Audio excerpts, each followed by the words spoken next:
Hello. So this is something new I'm trying. It looks a bit fancy schmancy, but it's really not that fancy. Um, so I finally actually got it set up. As in, it set up. I mean, being able to stream from my computer, because obviously doing it on Periscope is it's a bit limiting because it's only just me talking, and obviously I want to show some stuff and actually show articles and get people talking about things. So yeah, the first thing I thought I'd like to see if anyone's going to join. So far, it is looking. Just wait for some people to join.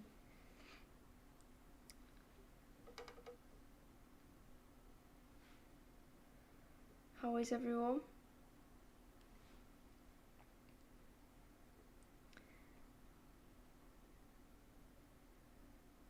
I can see Dad, you're watching. I'm also testing a chat thing on the iPad because I don't really know how to view the chat otherwise. Dad, can you type something and just put a thing? Because, well, let me try it. Hello. Ah, yeah, it works. Great. So, I've got it all figured out. Oh, I say so. Anyway, so the first thing today is I got some articles lined up. Hey Dad, yeah, it comes up on the iPad. I got it set up so I've got the iPad next to my computer with chat on, so I can actually view all of the chat, which is pretty cool. Mainly Periscope because I know a lot of people watching on that. So I've got some articles lined up today to go through because I thought if I have something to talk about and we can look at things together, it'd be a lot more interesting. I'd like to see everyone else's thoughts on it. So press F2, goes all special. So you should be able to see my screen now. I've got the first article. A lot of these articles I actually got from a really good site if you want to check it out. It was my dad's recommendations ages ago. What really happened, and they have loads and loads and loads of articles, often like posted by just random people like you and me. So I recommend you check that out. But the first article, I actually got this from What Really Happened. The first article today is from Information Liberation, someone had shared. And I shared this on Twitter last night, and a lot of people were really, really mad about it. And I don't blame them because it is pretty sick. The San Francisco Senator Scott Weiner introduces bill to decriminalise men having sex with boys. And that, when I read that, I was like, what is going on? That is not normal at all. Perico obscures your logo top left with its icons. I'll funny about all that later.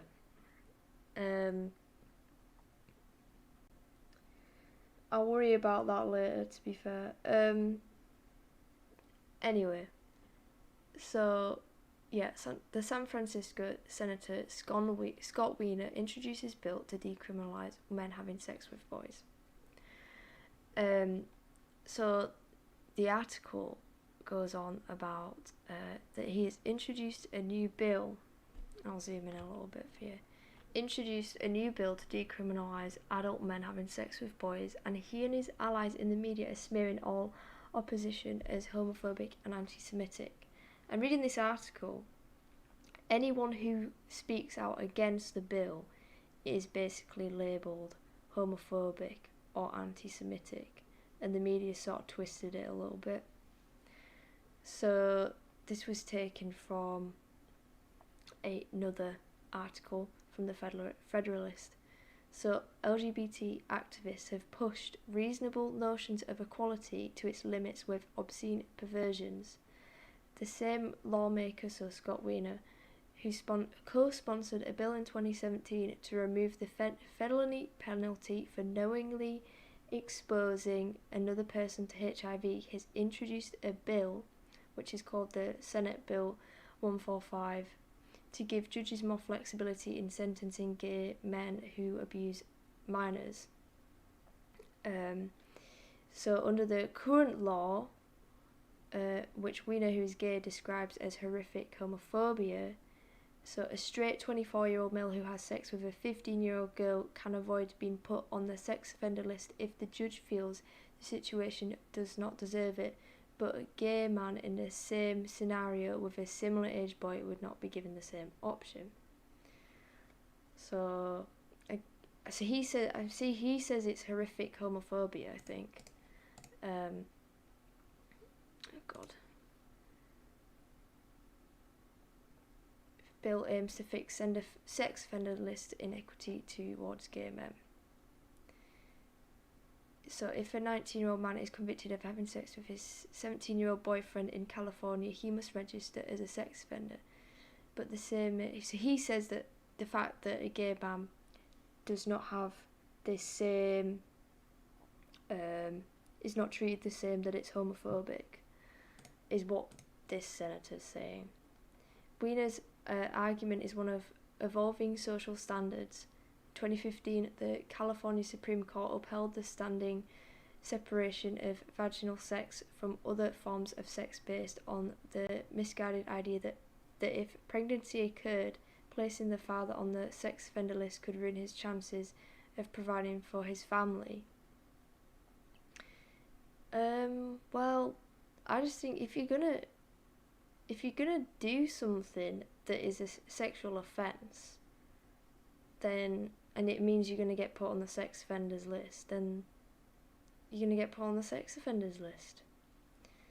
I don't really see what the debate is. Weiner's bill, however, is not so straightforward. He argues all forms of sex should be treated equally under the law. So the law will protect exploitation of minors. So there is room for flexibility in the ruling in which a boy turns 18. I guess it depends on the state as well, because there's different ages of consent, isn't there? While his girlfriend is still 17 and her father presses charges, the bill defines the age minimum at 14, recognising that minors cannot legally consent to sex.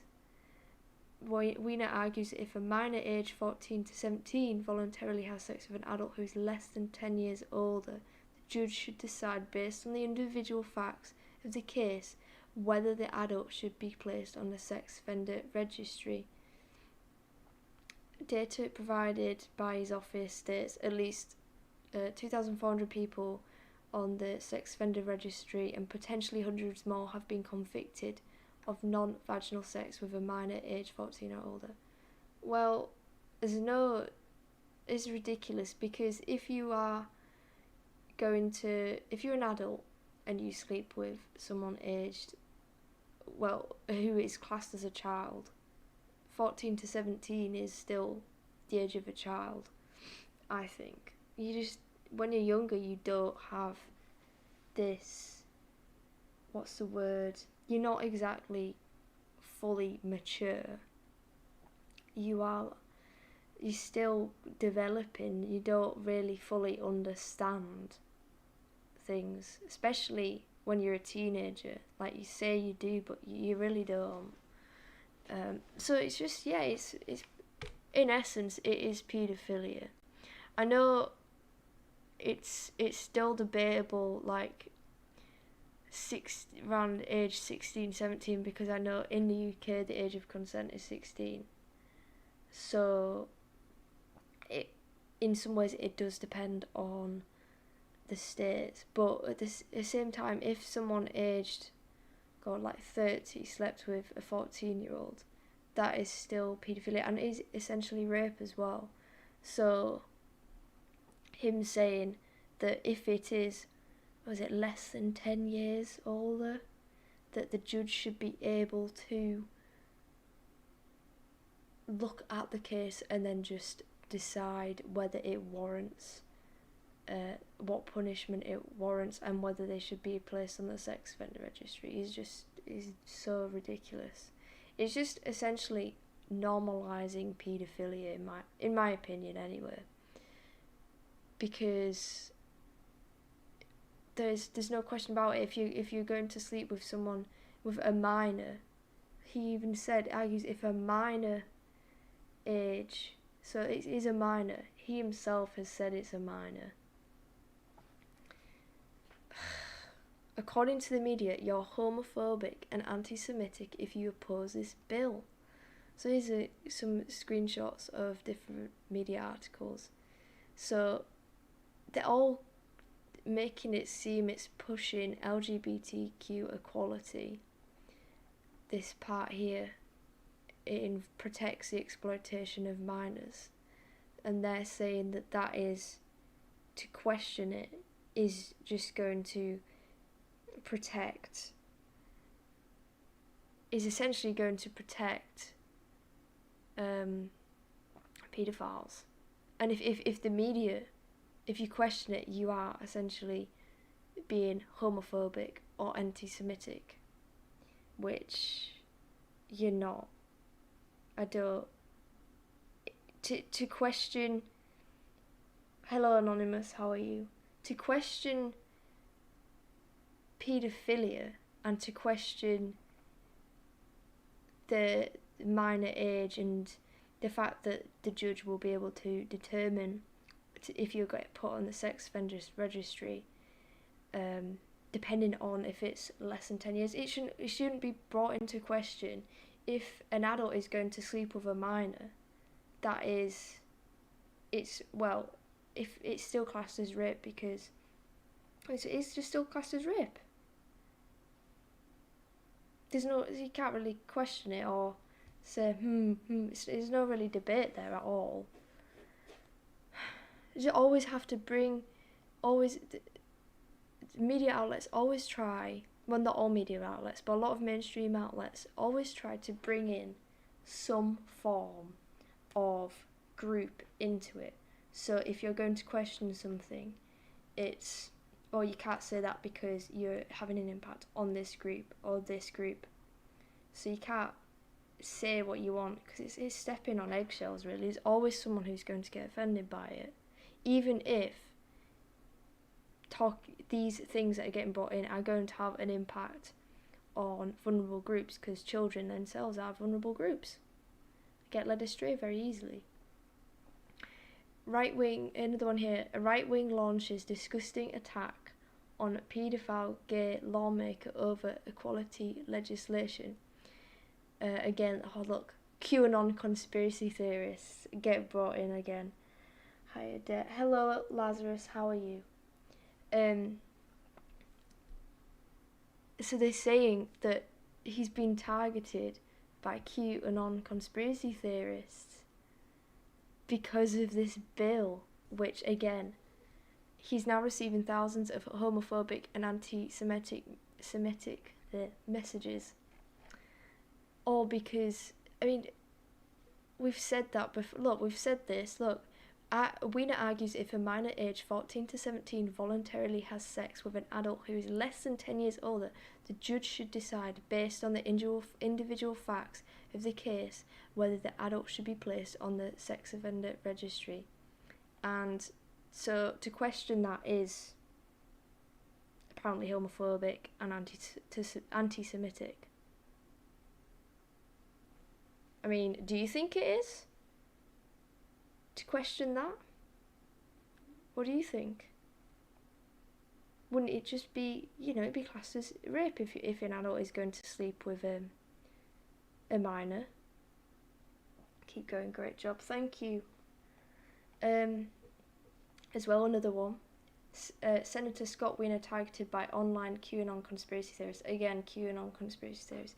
They love to throw that around. They love to throw around QAnon, and they love to throw around conspiracy theorists. Two wonderful little areas that the media like to play around, especially at the moment. Anti-Semitic and homophobic threats. There you go. Weiner himself similarly, God, I can't speak, painted all opponents of the bill as homophobes and anti-Semites. Really sorry, I can't even speak today. He wrote, "Those who think homophobia and anti-Semitism are over are not paying attention. I've been the target of violent homophobic, anti-Semitic attacks from the QAnon anti-vax right, including death threats, all because I'm authoring, that's the name of the bill, SB 145 to end discrimination against LGBTQ youth on a sex offender registry." This section here has got nothing to do with the LGBT. It's to do with children. I'm reading this here. There's nothing at all to do with LGBT. There's nothing there. So what the heck he's on about is ridiculous. Isn't it the act, not the person or supposed identity? What do you mean by that? Do you mean the fact that I know he is LGBT, but and it was, if we go to the top, since you've just joined, LGBTQ activists, right, so under current law, he describes the current law as homophobia. So a straight male who has sex with a 15-year-old girl can avoid being put on the sex offender list if the judge feels the situation does not deserve it. But a gay man in the same scenario with a similar age boy would not be given the same option. So he says that's really homophobic, and he wants to change it and allow it so the same is applied, I guess. But then there's this section here which is completely, it's nothing to do with it. I don't understand. He says, Weiner argues if a minor aged 14 to 17 voluntarily has sex with an adult who is less than 10 years older, the judge should decide based on the individual facts of the case whether the adult should be placed on the sex offender registry. There's no specific mention there in this area here of the, there's no specific mention there of whether the person is gay or straight. It just talks about minors sleeping with adults, and then the judge gets to decide overall. I just don't, I mean, to me, there's nothing there that is indicating that it's homophobic. There's nothing there. I read that and I think, oh yeah, that's homophobic, with people speaking out against it. So then he's complaining, I have thick skin, but this has been scary. There's a lot of misinformation. OBS. Yeah, I'm using OBS, if that's what you mean.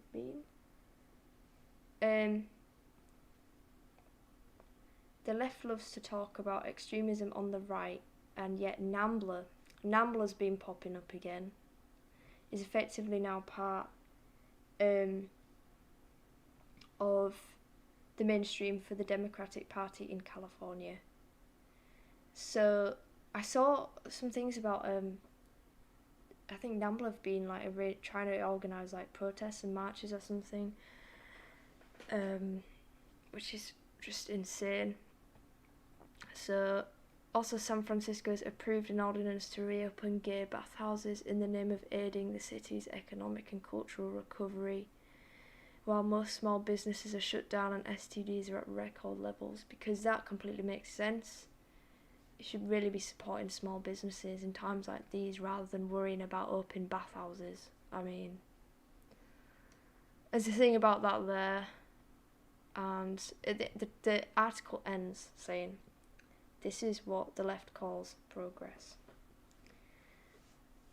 What are your thoughts on this? Do you think speaking against this bill or having a different opinion on this bill is homophobic or anti-Semitic? What do you think about this bill? I personally it is in a way pushing for more acceptance that within a boundary, sleeping with minors as an adult is acceptable and you get a bit let off more. That's what it comes across as to me, which is disturbing. It shouldn't even be brought into question at all, in my opinion. So, on the following of this, I found another article that might shock you and is very disturbing. This was from actually yesterday. So, child sex dolls, and it's from The Sun. Child sex dolls with disposable private parts, so sickos can hire them by the hour on sale in China. Yes, you heard me right. Honestly, if the guy called himself Christian, it would be like, if you can't just use your identity as a weapon, it should be based on the person's act. Yes, so I'm going to comment back on that. I completely agree. If what you do is not, it has nothing to do with your identity. So, if I stabbed someone and then turned around and then I went to prison and I said, well, I'm straight, it's discrimination. That wouldn't really make sense, would it? I know it sounds really daft, me even saying that. But of course no one in the right mind would say anything as daft as that. But using your identity to push things, I personally think that is more common now, in terms of people using who they are and who they feel they are to push a certain, I guess, agenda, or in this case, a bill or a law or an act. And then as soon as someone speaks out against it or they are criticised, they jump on the defensive and say, well, you can't say that because I identify as, X, Y, Z. I'm this, I'm that, I've suffered this. It's just bringing feelings into things that is very serious, and bringing groups into it that don't really need to be brought into question. In this case, children are more important than, if you're going to do a criminal act against children, in this case rape, like we've said, it is essentially rape, then there is no question on what sentence you get. If someone is going to do a sexually assault a child and then they don't get put on the sex offenders list, how dangerous is that? Wouldn't you want to know in the area you live in, if you live near, say, a sex offender? But then essentially what this is doing is saying, letting the judge take a look at the case and saying, oh well, actually you don't need to be put on the sex offenders registry, particularly in cases where it's less than 10 years old, and a minor. It said the word minor. A minor is it's a child. So why it's being brought into question, I don't understand. I don't get it, personally. But so this article here is the next article I found. It says, child sex dolls with disposable private parts so sickos can hire them by the hour on sale in China. Yes, you heard me right. So, child sex dolls has always been a thing. I know in the past few years it sort of sprung up more, and there's a lot of news reports on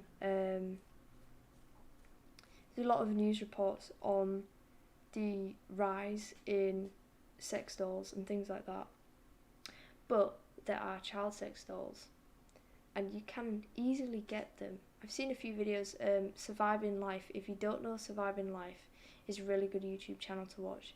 He does a lot like Twitch streaming, but in a lot of his videos he focuses on paedophilia, and one of his videos was on child sex dolls, and how easy it is to just go and buy one online. it is insane how easy it is. But the way they get away with it is kind of like, they get away with it just quickly. They get away with it by not making it obvious that it is a child sex doll. So sort of making sort of a line, so it's hard to tell if it's just a really small sex doll or if it's a child, if that makes sense. So they kind of sort of get past the illegally sort of side of things by trying to make it seem like the doll is not underage or is supposed to look underage, if that makes sense. Yet if you saw the doll, you'd be like, it looks like a kid, it looks like a child.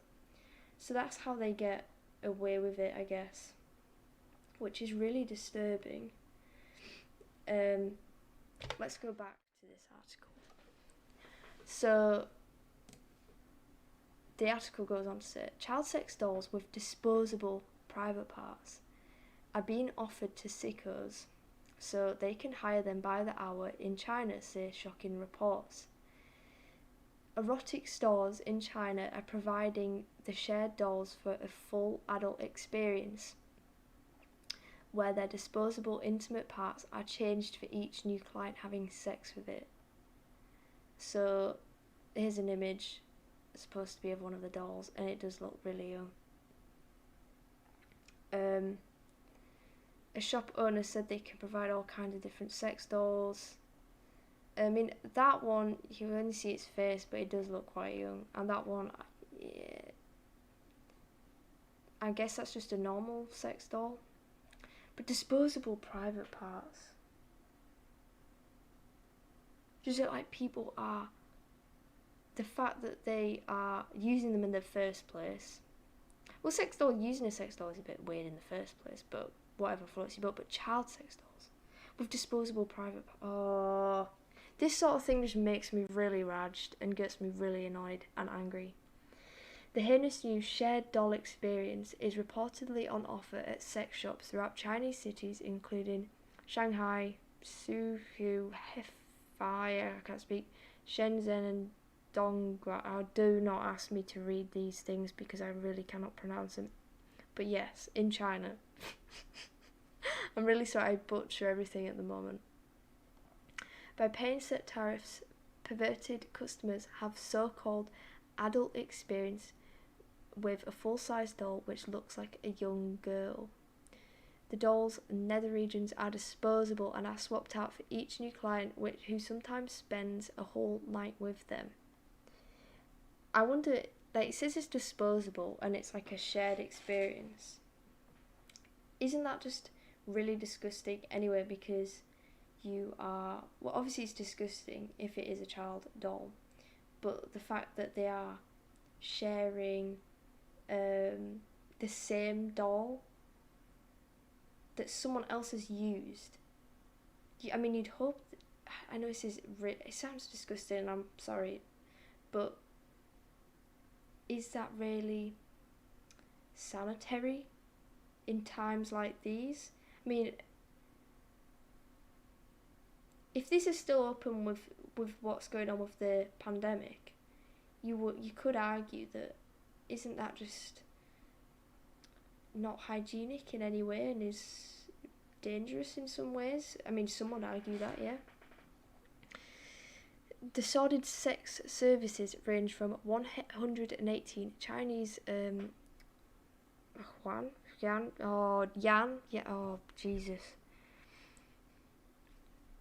to 500. So it's like £20 to £55. I don't know why I do this to myself. Someone who can't speak.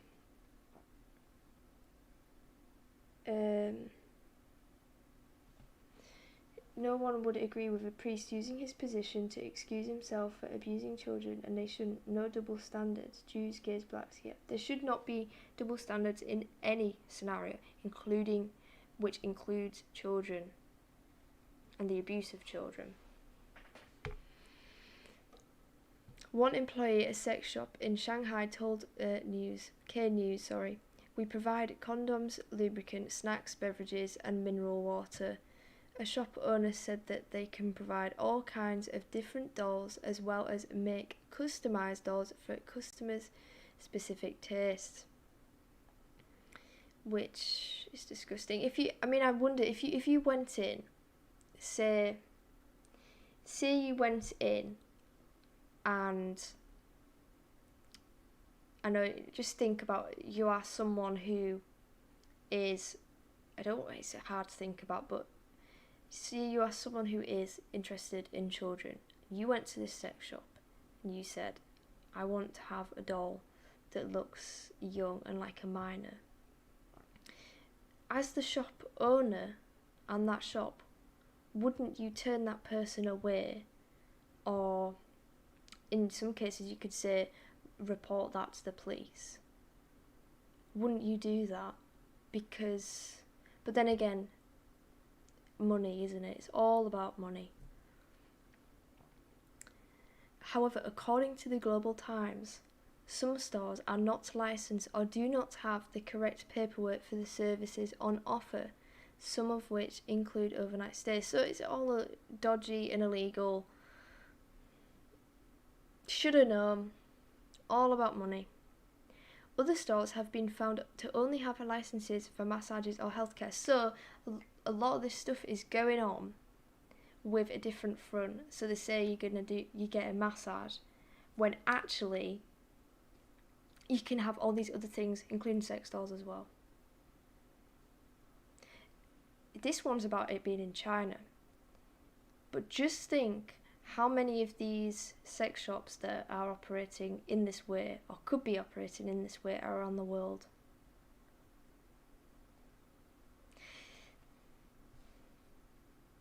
I don't want to think about it, and if they're offering these sex dolls and allow people to have sex with dolls that look underage and of children, just think how many there could be. And I don't want to think about that, but it's hard not to.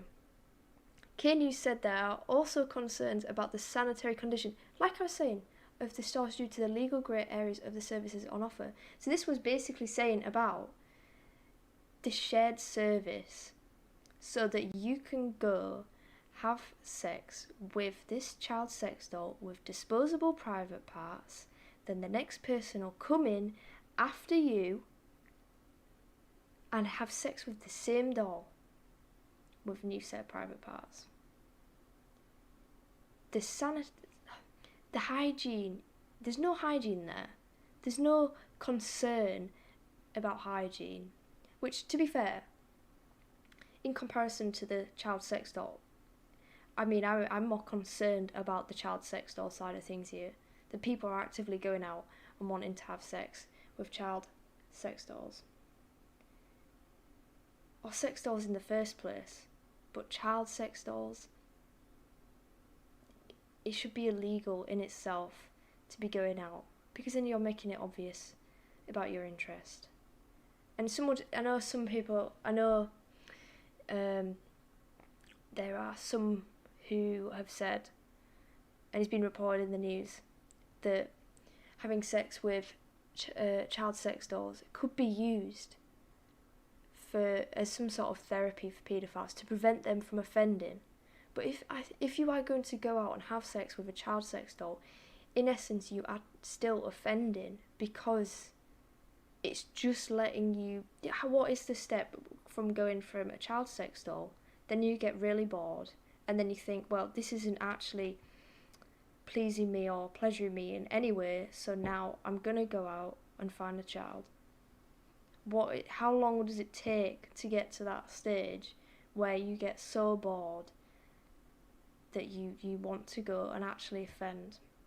Because it is still offending. The thought is there, the fantasy is still there, and you're acting it out on a child size inanimate object, and the next step is offending. Should be illegal. Shared sex doll, there's one of them. So obviously very young looking. it is really disturbing. And that is, they have disposable private parts. That image is just disturbing. Because that is a child. And the bedding as well in this image. The bedding in this image does just look like children's bedding. It does just look like children's bedding, doesn't it? So it makes it even more disturbing and obvious. Paid for sexual services are illegal in China, but it remains unclear whether these regulations include dolls. So it sounds like they're getting through a loophole. Beijing-based lawyer Wang Fu told the Global Times that there are currently no laws that prohibit such operations. Child sex abuse dolls. Sun has reported on creepy life child sex dolls, including ones the size of babies, being offered for sale on one of the world's largest online retailers. We'll take a quick look at scroll on this. Life likes child sex dolls based on girls and toddlers that boast their 100% anatomically correct are sale in Australia. And here you go. Large number of horrific items on the marketplace Alibaba, the Chinese company. So links back to China. And there you go. These things are for sale. And you can get them so easily. What does this one say? Mini free shipping silicone material lifelike cute soft 80 centimeters reborn baby doll for sale.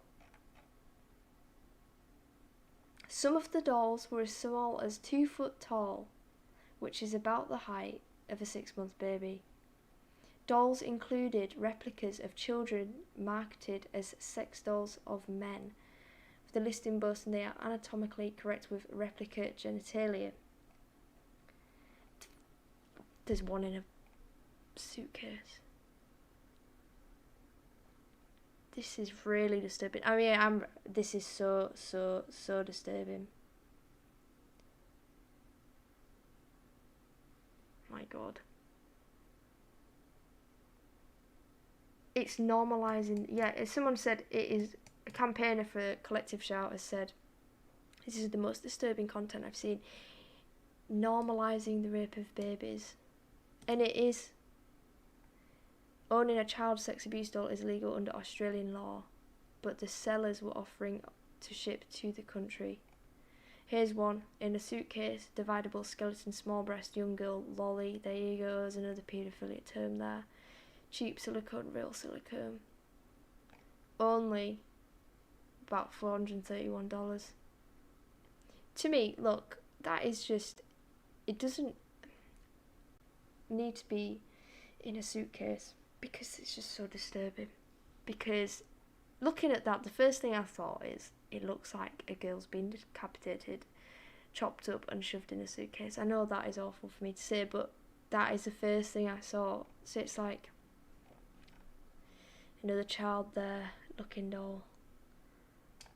In Britain, it says about Britain here, the Crown Prosecution Services issued tougher guidance in 2019 to help bring charges against anyone selling or importing child sex dolls in Britain. UK border forces agents have seized at least 230 child sex dolls since 2016. It'll be a lot higher than that, I think, now. I question whether things have gotten worse during the pandemic and the lockdown. It's not illegal to possess a childlike sex doll in England and Wales, again, because you can't.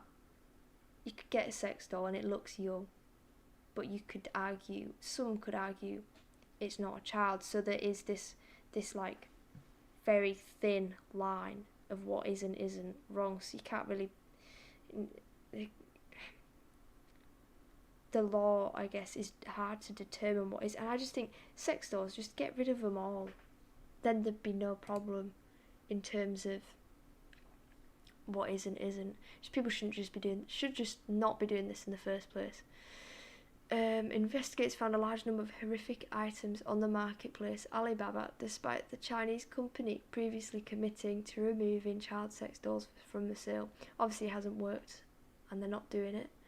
Again, another company, large company. It's 11:11 by the way, guys. Another large company distributing sex dolls and failing to take it down because they don't care. They don't care, it's money.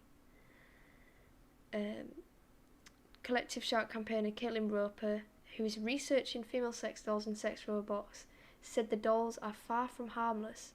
She said child sex abuse dolls are designed to facilitate users' fantasy of raping a child. Yes, like I said, yeah. Because you are still committing the act, even though it is an inanimate object. The thought and the intent is still there. You've gone out your way to do that.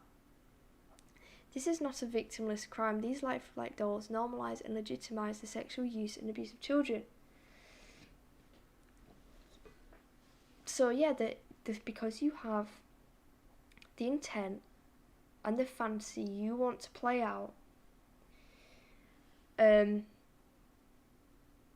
you are still going out of your way to abuse. The thought is there, if that makes sense. The thought is there, and the intent is one step away from going out and committing real abuse. And it's of course normalising it. Can you hire me as a blog writer for your website? I can look into that. I can discuss it with you. If you have Twitter and you get in touch, we could discuss that further, anonymous. What's the world coming to that we're more concerned about COVID than sick behaviour? Exactly. Exactly. There's so many more issues that we need to be looking and be concerned about. Seriously. Issues like these, especially during the pandemic, when people are stuck indoors, and because they're stuck indoors,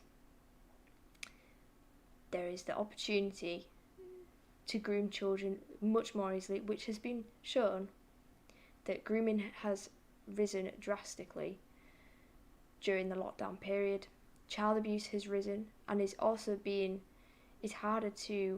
it's not being reported as much, it's still happening, and that there are people turning to darker things, and that was reported upon, that more people are turning and looking up child abuse content during the pandemic.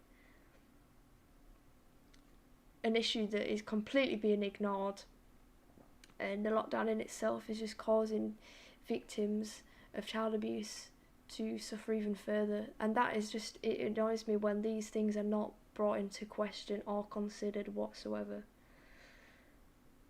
There are currently no laws that prohibit such sickening operations in China. Dolls included replicas of children marketed as sex dolls for men, as we've said on that other article, with anatomically correct replica genitalia. Other listings included details from the cells about how they can be used, including video guides. That to me is like when you see reports of people who have had paedophilia guides and grooming guides. It comes across as being on the same level as that, on how to use a sex doll, and a child sex doll at that.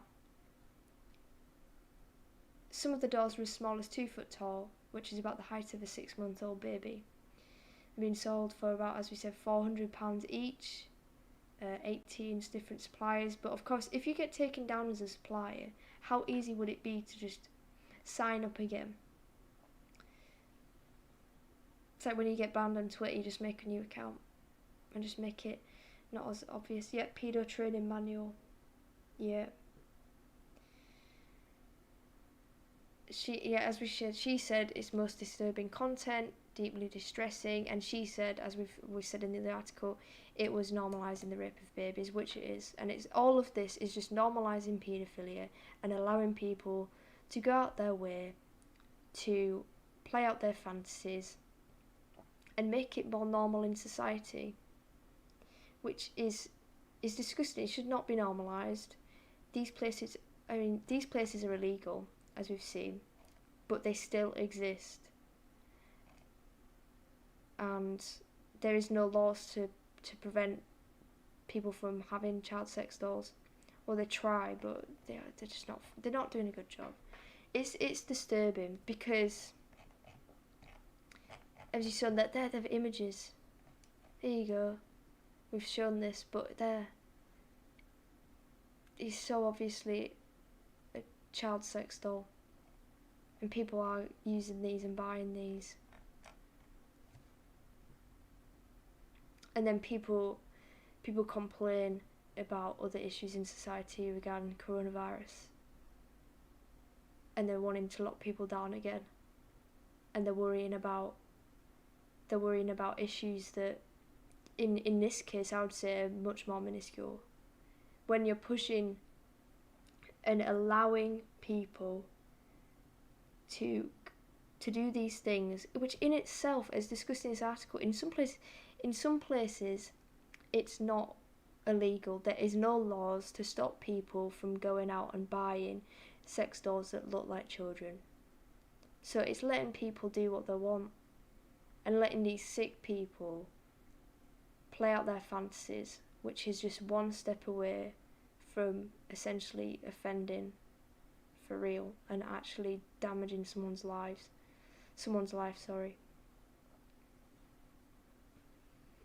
There's bigger issues like this we need to be focusing on, because otherwise,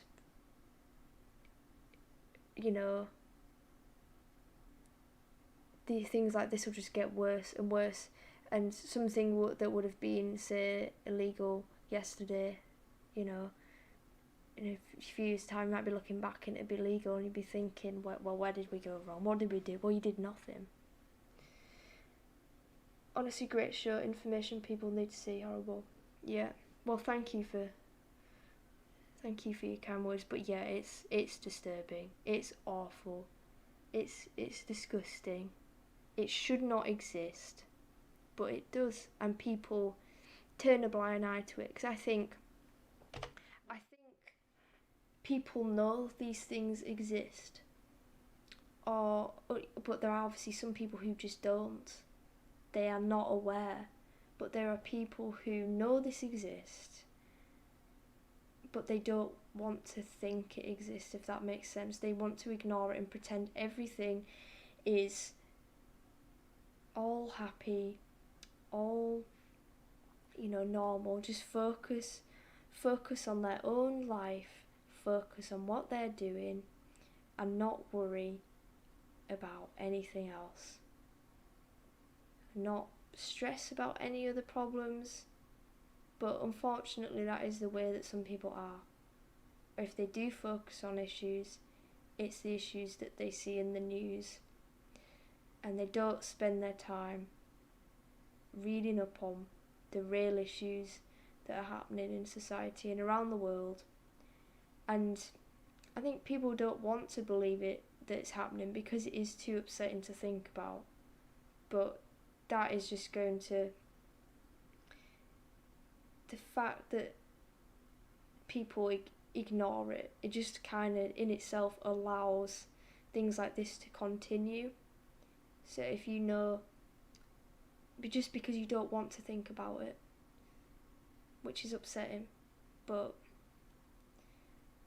unfortunately there are a lot of people who think that way, and they don't want to believe that child abuse happens. They don't want to believe that child trafficking exists, and they don't want to believe that there are people out there who are one step away from offending, or that there is this push to normalise crimes against children, paedophilia, but there is. And unless people actually start speaking out about it and taking some kind of action, then nothing really will change. The fact that this is in the mainstream media is raising awareness for the later info to possibly come out. Yeah, I'd like to think that, I think the media pick and choose what to report. Of course, the media are going to pick and choose the things that are most sensational and most newsworthy, which is the way journalism works. You only report upon the things that are newsworthy, and this to the Sun is just newsworthy because it's disturbing and makes people go, that, you know, it gives you that, you know, this shock factor, which is why the mainstream media will report on things like this, because it is newsworthy. And unfortunately, that's just the way journalism works. The sad part being that journalism should be taking action and reporting on things in a way that is to raise awareness and not just to bring people in and get views. Far more sensational content out there. Yeah, I guess it depends on what you would define as sensational content. I mean, looking at this, if journalistically, if it makes sense, they said it's vile trade, and it is vile. Sickos. Yeah, the words they use make it sensational and make people feel shocked. The way the Sun's reported this is because it's newsworthy and to draw people in, and they've used words that are very sensationalistic. So, but the story in itself is, in my eyes, if you read that, you would want to hopefully raise awareness. But I guess other people could argue. God, I thought there was a bit of thunder there. Other people would argue that the reason why things are reported upon like this is in a way to push this subconscious acceptance of paedophilia. I guess some people could argue that. I'm not sure what your thoughts are on that, but I think in some ways, some media articles, do you remember when there was a big push for the virtuous paedophiles, the paedophile group, and people who say they're virtuous paedophiles, i.e. they have an interest in children but they don't act upon their feelings and their fantasies and their attraction to children. But when that was being pushed, you could see in a way that was sort of creating this positive sort of view on paedophilia and sort of encouraging people to accept that paedophiles exist. They're in society, but they are nice people. That was kind of how I felt that was being pushed, and you could argue the same goes for, in some ways, the articles like this. As disturbing as it is, it's sort of saying, this exists, it is out there. Imagine being someone interested in children, you read this and you'd think, there's my problem solved, if that makes sense. It's disturbing to even think about that, but there's so many ways you could look at this. But I mean, I'm hoping things like this raise awareness. I really do. That people will read this and think, I want to make a difference and start talking about it and make others aware. Here is something I saw someone had shared on Twitter the other day, along with this child sex abuse topic we're going with. So, child sex trafficking in Hollywood. Actor goes online revealing shocking allegations. And I know some people might have seen this. So, in a shocking video, American film actor and producer John Paul Rice sent an alarming message about child sex trafficking in Hollywood and urged viewers to take action to end violations which, according to him, are not accidental in the entertainment industry. So someone else has come out from Hollywood and has said that child sex trafficking is a problem, and it's not accidental in Hollywood, and the entertainment industry is existed for a very long time and isn't being dealt with.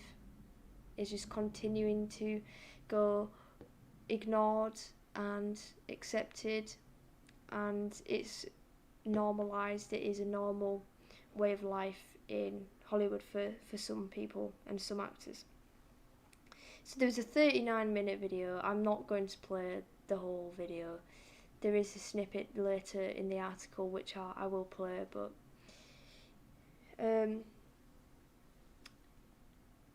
John Paul Rice revealed that Amazon.com has removed his film A Child's Voice, which Child's Voice is, I've not seen the film, but I have read about it, is about child trafficking and exposing it raises awareness on it, and it exposes child trafficking. And when I went on IMDb, a lot of the content regarding the film had actually been taken down, which was interesting to see, and you have to wonder whether that was done on purpose.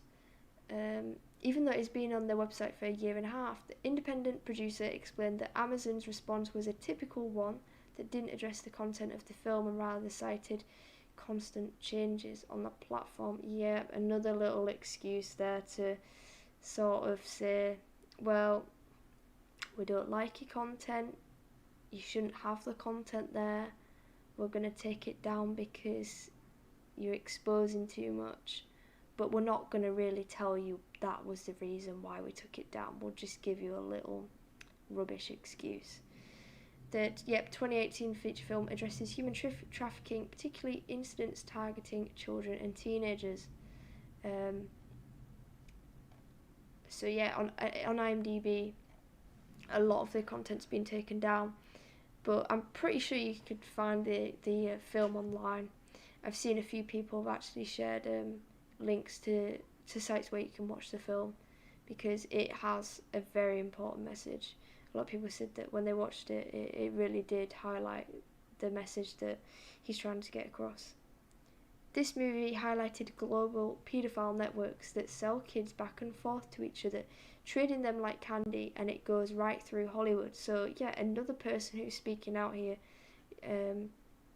Elijah Wood, said that paedophilia is such a massive issue in Hollywood, and not just in Hollywood, but the entertainment industry. There's so many people and so many celebrities speaking out about it, but nothing's really getting done about it. Hollywood needs to be really cleared out, and it shouldn't even exist, because over lockdown period, just think how many Hollywood films you've watched. I think it's not necessary there's no importance on Hollywood and Hollywood films. If cinemas are shut, you can't even go see them. And they make out that Hollywood is the be all and end all, which it isn't. It just should be cleared out.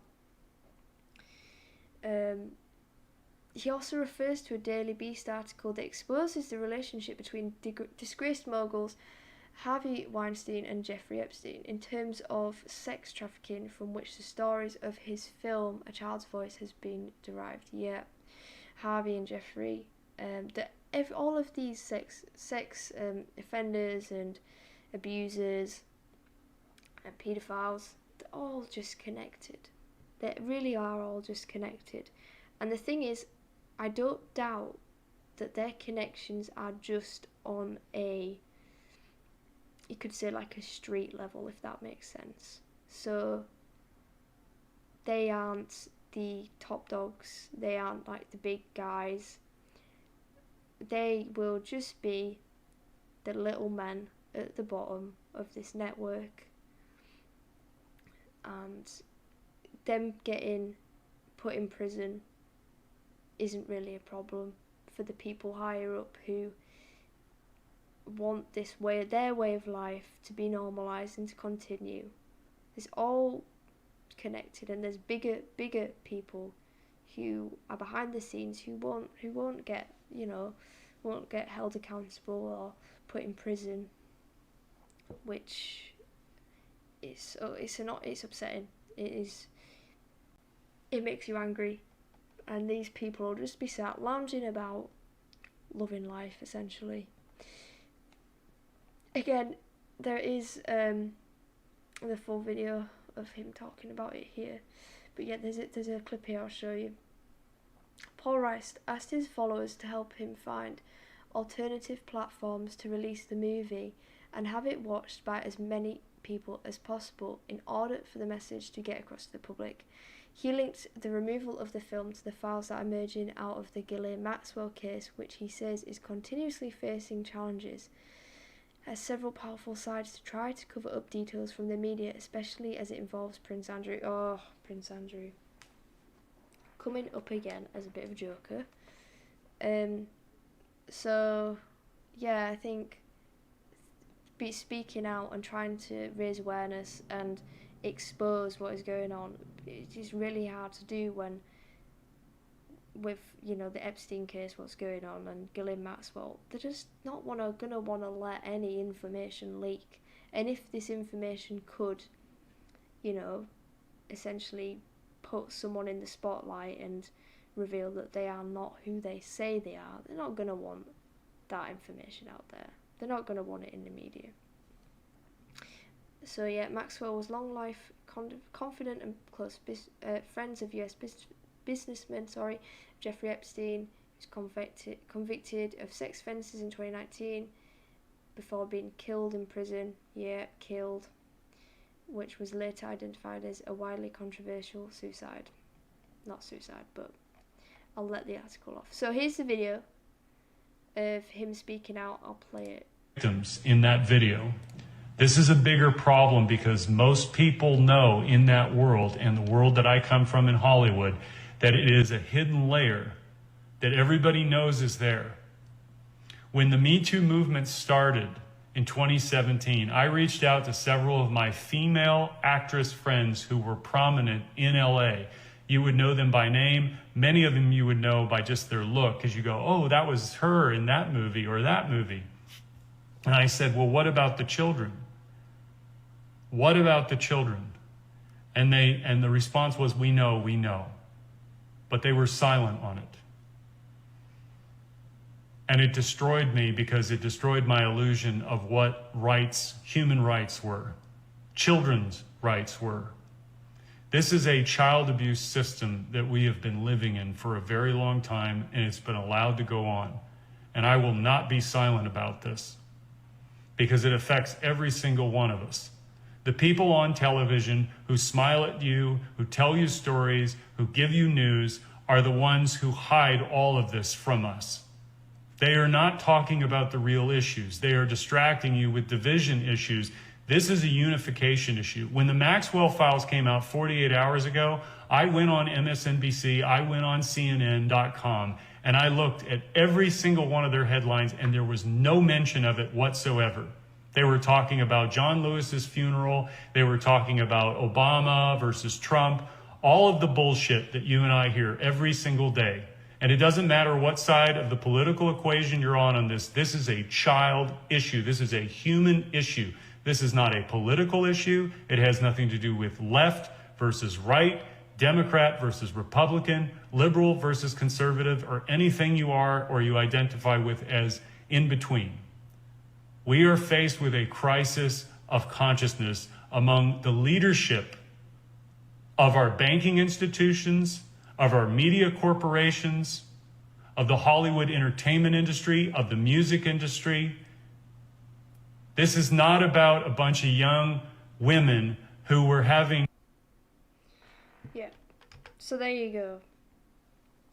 That is what you have to say about that. He's completely right. There are such bigger issues going on in this world like this, and there are people who are aware of it and they don't want to speak out. Particularly, like he said, celebrities who know exactly what is going on, but they won't speak out of it, whether it be because their careers will be at risk, or like out of fear, which I guess you could link to the same area as their careers being at risk, and getting blacklisted. But it's an issue that needs to be raised and spoken about, or these abusers who are continuing to abuse children will just get away with it, and they will continue, and nothing will change. And he's completely right about what he's saying. I hope he's speaking, he sounds like he's speaking out as a very genuine, concerned person. And I do hope that is the case, because it is disturbing. It is awful that these things go on and these things continue, and nothing is changing or being done about it. I've said this, someone here said, I've said this a long time. I was one of those children. No one cared. I tried to get help, but kids have no rights. No voice. Apparently we make up stories. This horrific for fun. We don't. All of this has drudged up deep emotions in me. Depression is real. Yeah, so this victim is saying that they've spoken out. They've been completely ignored. And they're made out to be as if they're making these things up, which they're not, you know.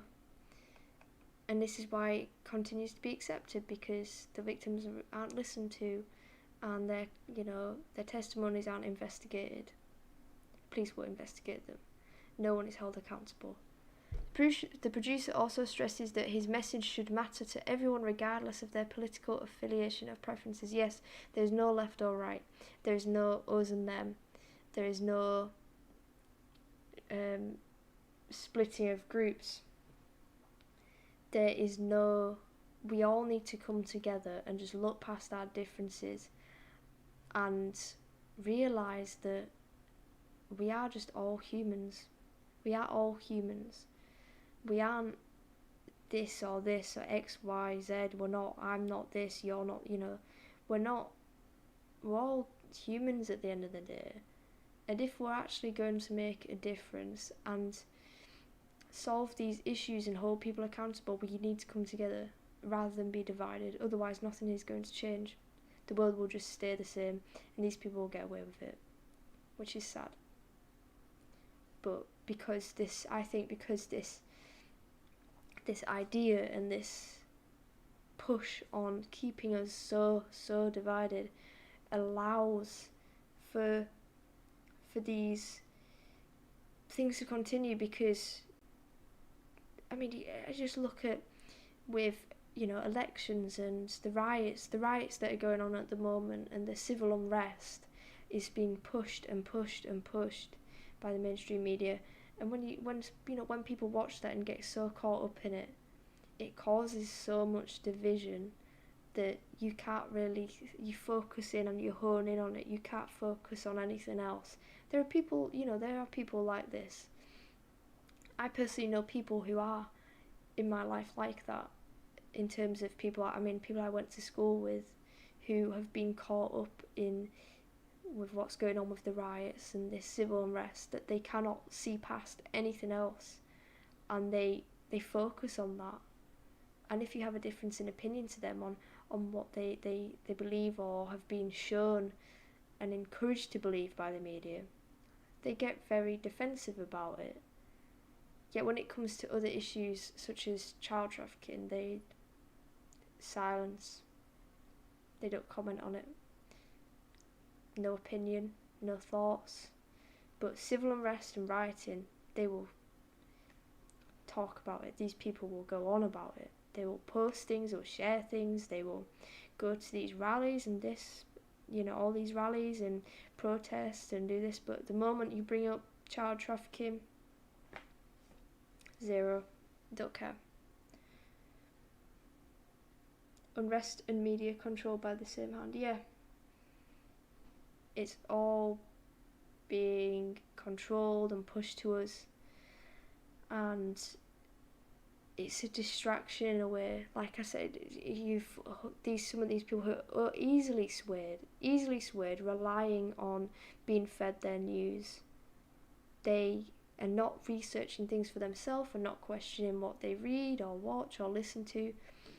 They will get swept up and not be able to look past anything else.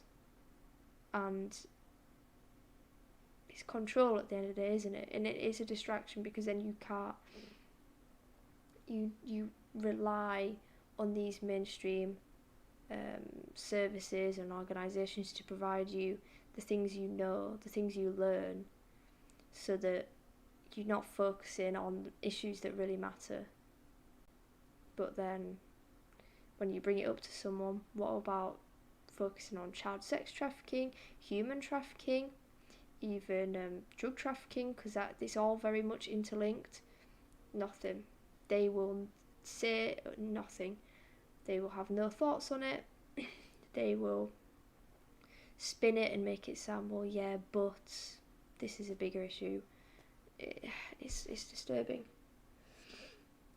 Hey Kevin, how are you? There is no truly independent media. Most people believe in mainstream news and can see past that. Media is a prime example. Yeah, I think most people believe in mainstream news because it's so prevalent. It's easy to just go turn on the TV, sit down, and you watch the BBC.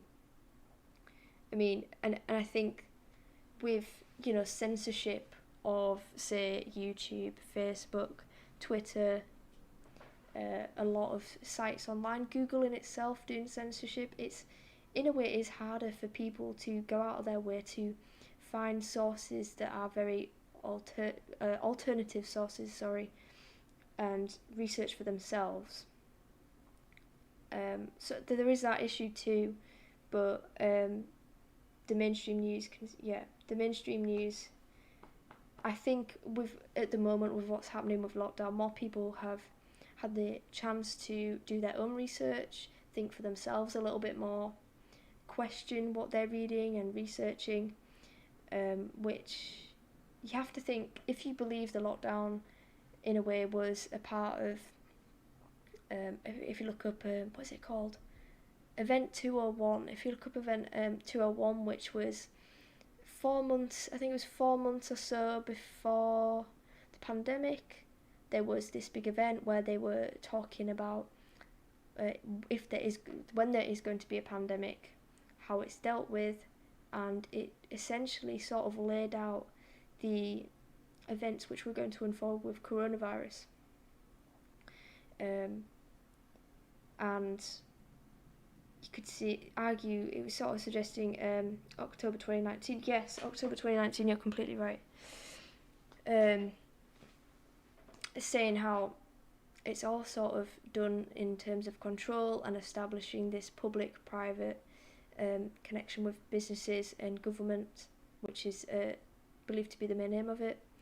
And if lockdown is a way, if you believe that lockdown is a way to control people, keep people inside that they can, relying on the mainstream news to learn about things, and obviously for some people it's been very scary in terms of the fear-mongering surrounding it, then people aren't really going to question it because they're relying on the mainstream news. But I think now more people have had the opportunity to research for themselves and look at alternative sources, which they didn't, that wasn't planned for. You could say that was not planned for in any way, and I think it's not really worked out for them.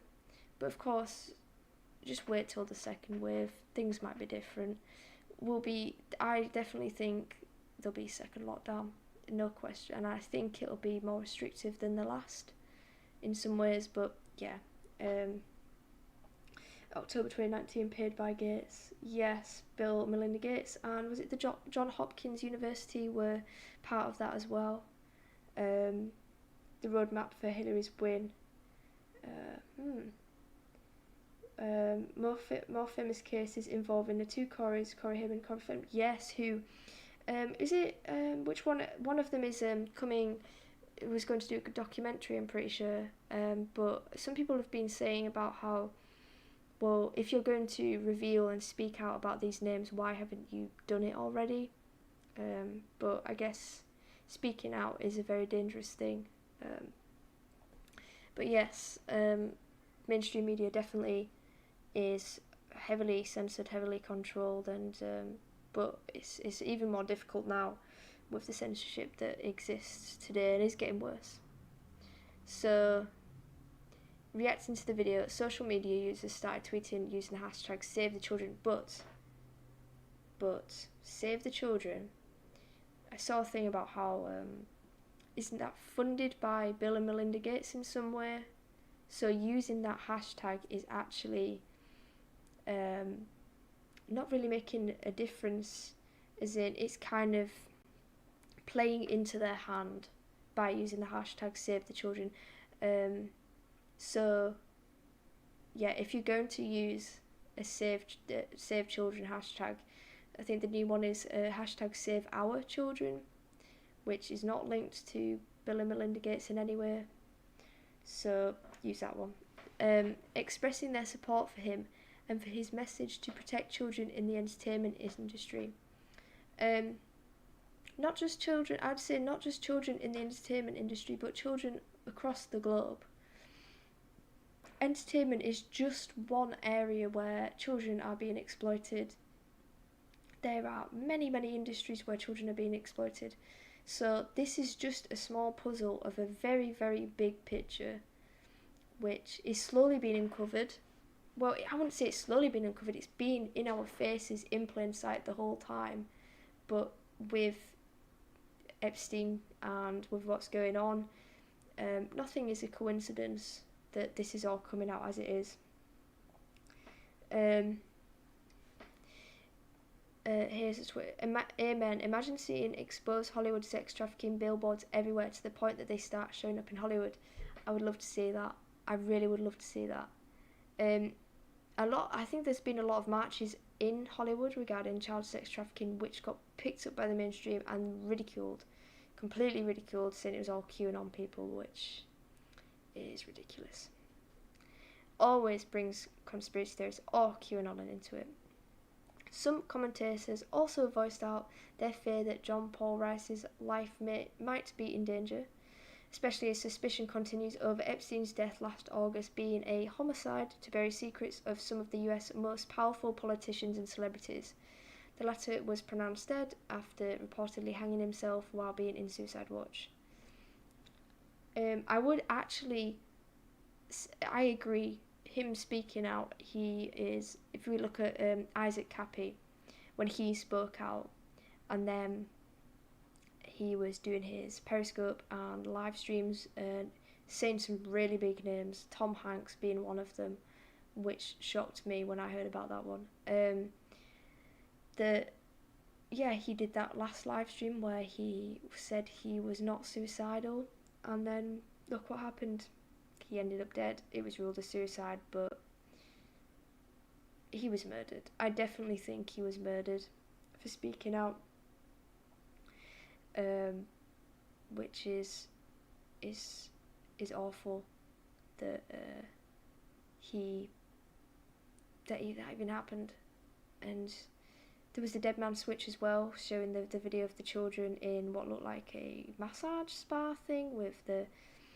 Yeah, you've probably seen it if you know about Isaac Cappy, but yeah, I would be caught if I was John Paul Rice. I would be really, really, really careful right now, because him speaking out is going to put a massive target on his back.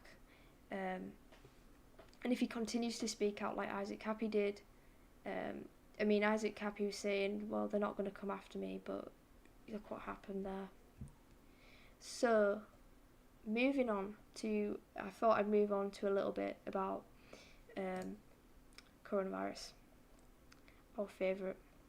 With all these ads everywhere, I can't even see half the screen. Bit rude. Right. Record 1.85 million patients in England are now waiting more than the standard 18 weeks for routine hospital treatment, and more than 50,000 people have waited for a year already. Now, so this goes on to say that more than 1.85 million people waiting longer than 18 weeks for routine hospital treatment in England in June, the highest number since records began in 2007. Data from the NHS England shows the number of people waiting more than 52 weeks to start hospital treatment in England also rose to 50,536. It is the biggest year-long waiting list since February 2009. By contrast, only 1,089 had been waiting 12 months for treatment last June. So I saw this and I thought it was important to cover, because to me the first thing that came to my mind when I saw this article was the push behind the focus on coronavirus in terms of being able to get access to treatment, the importance, that when the Nightingale Hospital was built, and these hospitals being built to ensure people with the virus get in and get treated, and people in critical conditions, they have a ventilator. And of course, it was discovered that with the Nightingale Hospital, there was hardly anyone there. And I believe, coronavirus exists. It is there. You can fall ill from it. I know my dad himself, he got coronavirus and he was quite unwell, but it wasn't as bad. He said himself it wasn't as bad. It was just like getting a cold that goes to your chest, but obviously it affects everyone differently. But this huge push on making it seem that they are getting hundreds and hundreds of people in these hospitals and they're being overwhelmed, whilst at the same time you have millions of people with health issues that are not being able to get seen at the doctors and are being put on waiting lists for routine hospital treatment, and the only treatment that really gets seen being emergency, so going to A&E. And there are people dying at home of illnesses that could be easily treated if they'd have gone to the hospital and got seen to. But because there is this focus and this big push to have the hospitals so prepared, so heavily prepared, and wards being, I know the wards being primarily focused on treating those with, the virus, but whereas having only a very small ward for very routine things and no one's getting treated. Nightingale ready for second wave. Yeah, I saw about that too, but didn't Nightingale close? I thought Nightingale closed because there was no one there.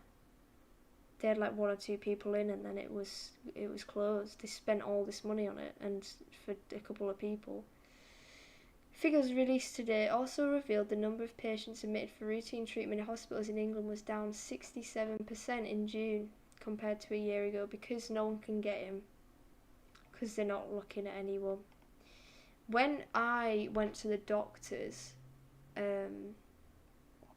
when I was ill in June, was it June, early July, around there, I called up and I said about my problem, and it was one of them issues where unless you got seen, there was no point going to the doctors, if that makes sense. Unless the doctor physically took a look at you, there was no point.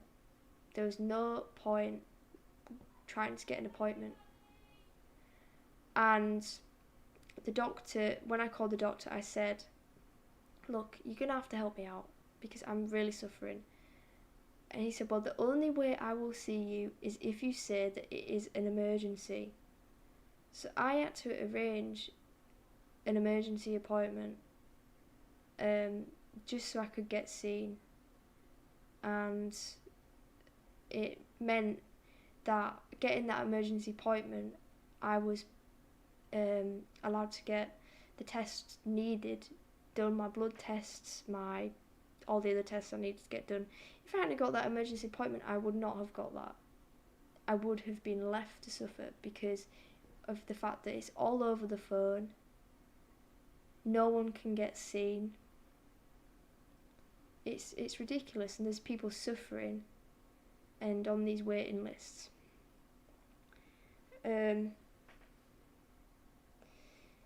A total of 94,354 patients were admitted for treatment during the month, down from 289,203, because doctors don't want anyone to go to the doctors to get seen.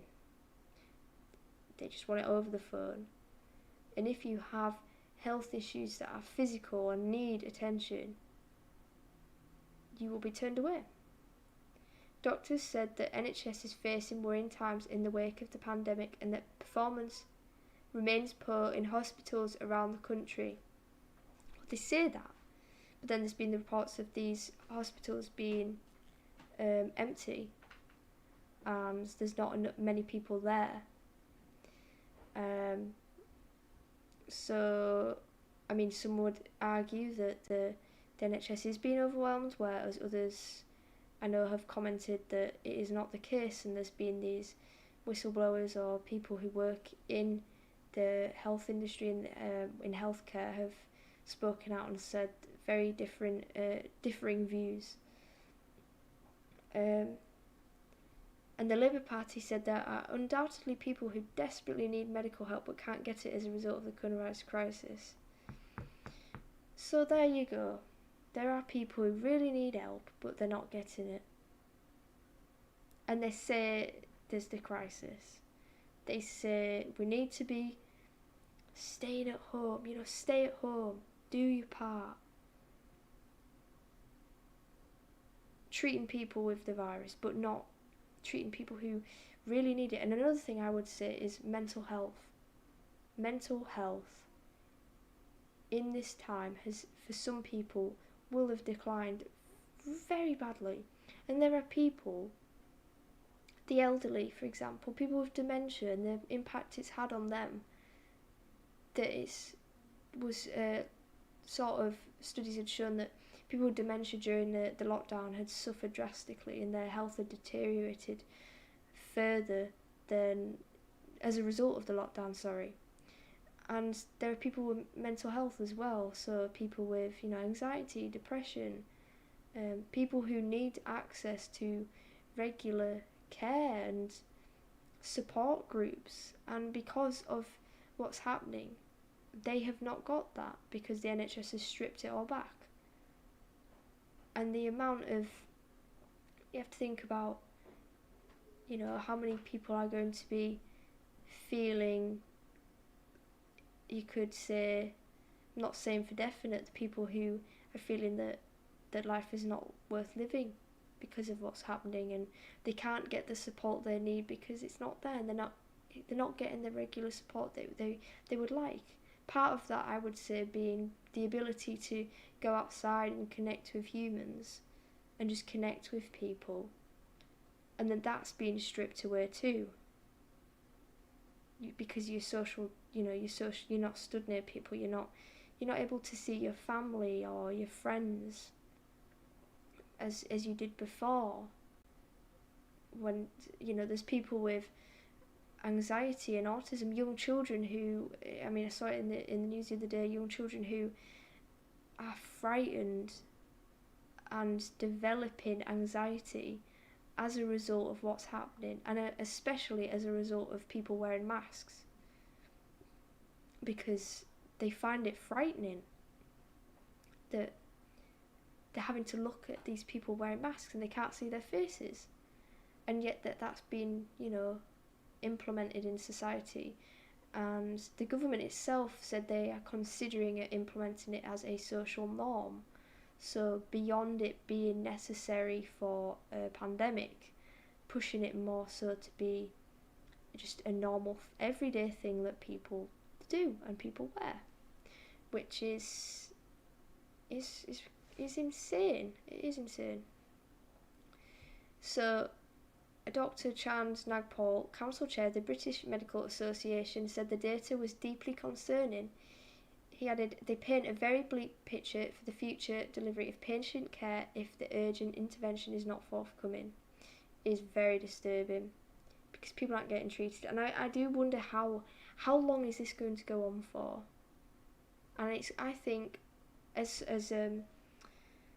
someone in the chat commented about the second wave, we can expect, this isn't over. It's not. It's going to have a huge impact on the way we live our lives and the way we essentially deal with having illnesses and diseases, and not being able to get access to care. Dr. Nick Scriven of the Society of Acute Medicine, which represents hospital doctors, said, "These are worrying times for the NHS, given the threat of a second wave of COVID-19. Again, this massive thing about the second wave.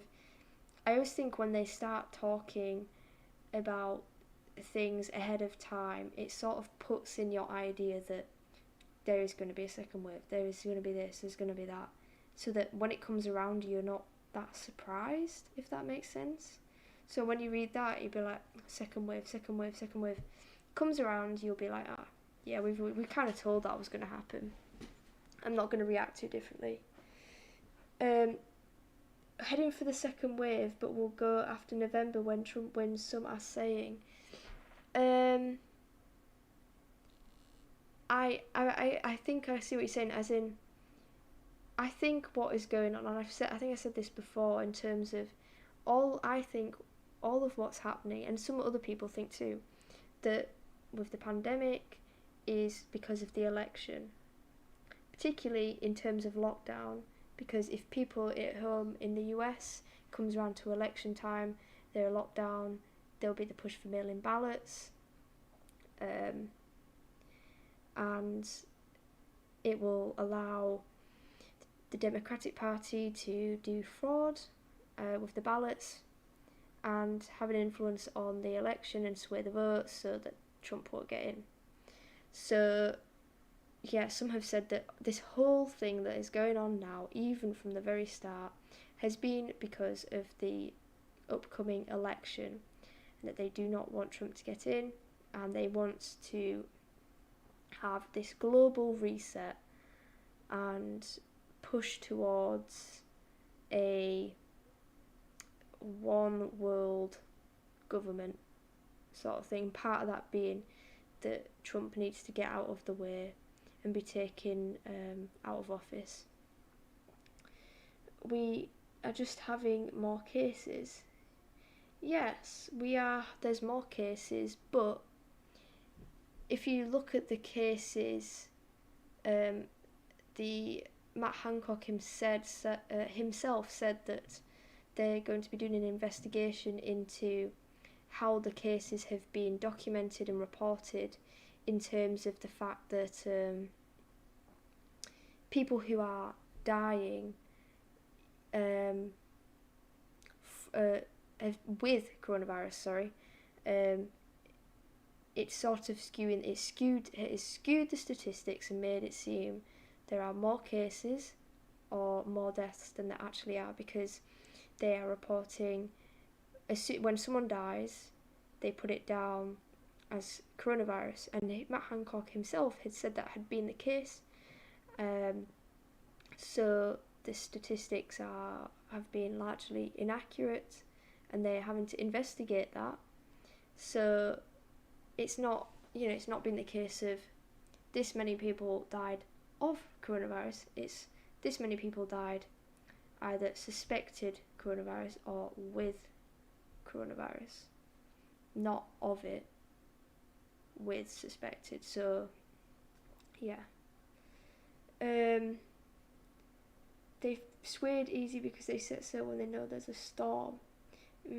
If they test for influenza, we will all have traces or antibodies. Exactly. The antibody tests are testing for what I read was they're testing for that sort of, they're testing for the antibodies in the antibody test, and it covers, you think of all the germs that you have inside you, and that they're all it contain, was it something, I'm just me paraphrasing because it was a while ago when I read this, it's picking up on this one thing that is in everything, this whole, like when you have the cold, you have it. So it's even, I think it's some people who even tested who didn't have it, but they still were testing positive, and something to do with the antibody test. It's really confusing, my brain. Haven't they just been revised to 2K? Yeah, I think so. I mean, last time I checked, it wasn't that high. I mean, last time I checked on the deaths, I think yesterday was 18 deaths. And there's Bradford is locked down, are very restricted, Leicester, and all these places, and you think, well, there's not many cases going about, and it's 18 people. The large majority of people are doing fine, in my eyes. I don't understand the need to completely lock everything down. 18 deaths with, not from. Yeah, sorry. It'll be 18 deaths with, yeah, like you said, with, not from, or of. COVID is part of the flu family, the test for flu. Yes, that's what I was trying to say, but I am really difficult at speaking. Antibodies is literally a common response by the immune system to anything pathogenic. It's perfectly normal to have them, and it shows you are healthy. Yes. I don't know how nurses and doctors believe in this hoax too. Many don't, of course, but some do. Yeah, it's ridiculous. I mean, here's a question for you. Has anyone actually been out to any restaurants or food places recently? Because I went to a cafe the other day, and when you go in, you have to fill in a little sheet with, your name, address and phone number as part of the contact trace thing. Of course, didn't put the real info, put a bit of fake stuff. And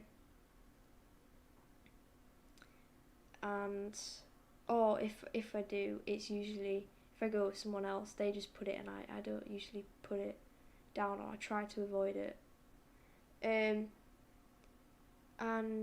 the other thing was, and the fact that all these contact books, they are always placed in public view. As in, if you walked into that cafe, restaurant, wherever you are at, you could literally just go have a look at someone's address, number, and you know it. There's no data privacy. It would go against GDPR completely. It'd go against our data privacy laws. I know we're no longer really part of GDPR, but we have our own now, based following Brexit. Goes completely against it. Or the other thing where you have to scan the QR code and fill in a form, but they're not really checking if you do that, which is alright. Each one breaches GDPR. Yes, it goes completely against it, especially if you go in to, I mean, there was a restaurant I walked past, it was a cafe shop I walked past, in my local high streety bit, and they have a little booklet outside of the cafe, as in on the public street, which you have to fill in before you enter. So it's not inside the cafe, it's outside the cafe, on the public street, so anyone can walk past and take a look and have a look at it. There's no data privacy, there's no concern for it, no one's thinking about it. It is ridiculous. In my eyes, it's ridiculous. In theory, each customer should sue. Yes. I completely agree. Because it is breaching privacy laws at that point. It really is. Literally, honestly, the cafe I walked past, they have a little table, the little contact book, pen, bit of hand sanitizer, and then everyone's details, names, address, in some cases, email address, phone number. I can't believe it. So where was we on this one? I can't even remember. Yeah, worrying times for the NHS given the threat of a second wave of COVID-19, in addition to all of the other pre-existing issues such as bed capacity, staffing, funding and social care provision. The reason why there's a lack, they say that they're having a lot of strain on their service, but a lot of these, the strain will be in terms of the overcrowding, and I had heard this from someone a family friend who works in the NHS. The reason why there is this issue, partially the issue of this overcrowding with the beds, is because they've dedicated a very small section of beds to people suffering from other illnesses, illnesses other than coronavirus. And they have a very, very small amount of beds for it, which is why there is this like overcrowding thing, whereas there's so many ventilators not being used. They're all brand new and not used. Performance remains poor and concerning, and with what we know, we will have a challenging winter ahead, and it will be taking up more than a token cash injection announced by the Prime Minister this week to make up for years of neglect. Vaccine, as we've know, is going to be coming in November. The flu vaccines are rolling out now. My dad, actually, 12/12 by the way, got us there. There is the flu vaccines rolling out at the moment. I know my dad actually got an email from his work saying if you want to get a free flu vaccine at Boots, you just have to like get in touch and they send you a voucher or something. So that'll be rolling out. With no doubt, the actual vaccine, I would guess would be around Christmas time. I think. Anyway, that's my thoughts. 12/12 says Gary Smith. Yes. There is a shortage of COVID-ready beds with ventilators, and shortage of staff. Well, I'd heard reports and I've read reports I don't know if it applies to the UK, but that in some places there has actually been ventilators that are just brand new, still like bagged up and not being used, even though there was this big thing about there being a massive stress over the lack of ventilators. So there are a lot of conflicting reports about that. My local hospital was very quiet, but their TikTok video was huge. Yes, why are they all doing TikTok videos? I don't really get that. It's crazy. If it's so busy, why have they got time to do TikToks? A&E attendance remains much lower than last year, yet even with the decreased numbers, the 4-hour target was not met, showing just how hard hit processes have been in this area. See, this is my thought on if they're saying that less people are attending A&E. I'd say, in my opinion, part of that is because of this whole fear-mongering thing in the media of coronavirus and people being ill and things like that. It's made it out that it's so awful and like don't catch it, don't be near people, don't go to hospital unless you have a cough, cold, blah blah blah, stay inside, all this. That people who are needing care, I think there will be some who will avoid going for so long because they are just scared and they're fearful that they might catch coronavirus. And I think that is one of the reasons why in this report here that A&E attendance remains much lower. And it's sad. But I know there's going to be many factors involved in it, but in my opinion I'd say that is potentially one of the factors why less people are going to A&E when they need to, because they're scared. And you don't blame them because of what the news reports all the time. With 4 million people waiting to start treatment and 52% waiting up to 18 weeks, far short of the 92% standard, There is significant concern this combination will lead to many more people requiring more urgent treatment down the line when conditions have deteriorated. They're particularly worried about the ongoing crisis in accessing diagnostic tests, with the total number of patients waiting 6 weeks or more for a referral for one of these 15 key tests. It's 540,600, 47.8% of the total number of patients waiting, which given the target is 1%, is scandalous. The Shadow Health Minister for Labour, Justin Weiner, said all signals are pointing towards a growing and alarming backlog of clinical need, with patients waiting longer for operations and diagnostic tests. They're waiting because they will not accept them. All this will add to the second wave. Yep, completely agree with that. Waiting times are dire because of this push, again, this focus on treating people with the virus and getting everyone in.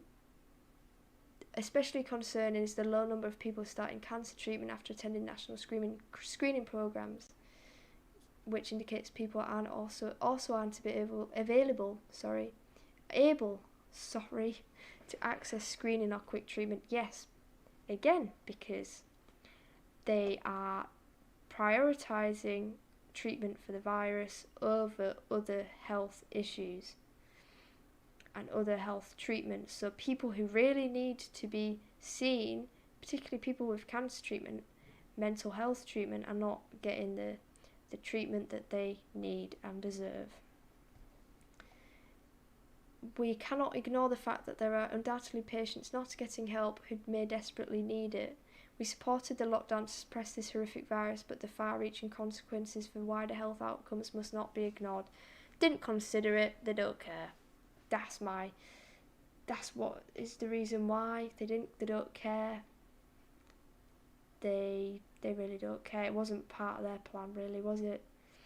If you think, some would say that part of it is to, as you know, looking at Bill Gates, his push with, as he said, reducing the population and depopulating the world. I think it was about by 80% or something like that. Then this is part of that. It works for them, doesn't it? In March, all routine surgery was postponed to make room for COVID-19 patients expected to flood hospitals. Expected to flood. Hospitals in England were told to postpone all non-urgent elective operations from 15th of April at the latest for a period at least 3 months. Includes, joint replacements, cataract removals, hernia repairs, all those postponed to free up beds.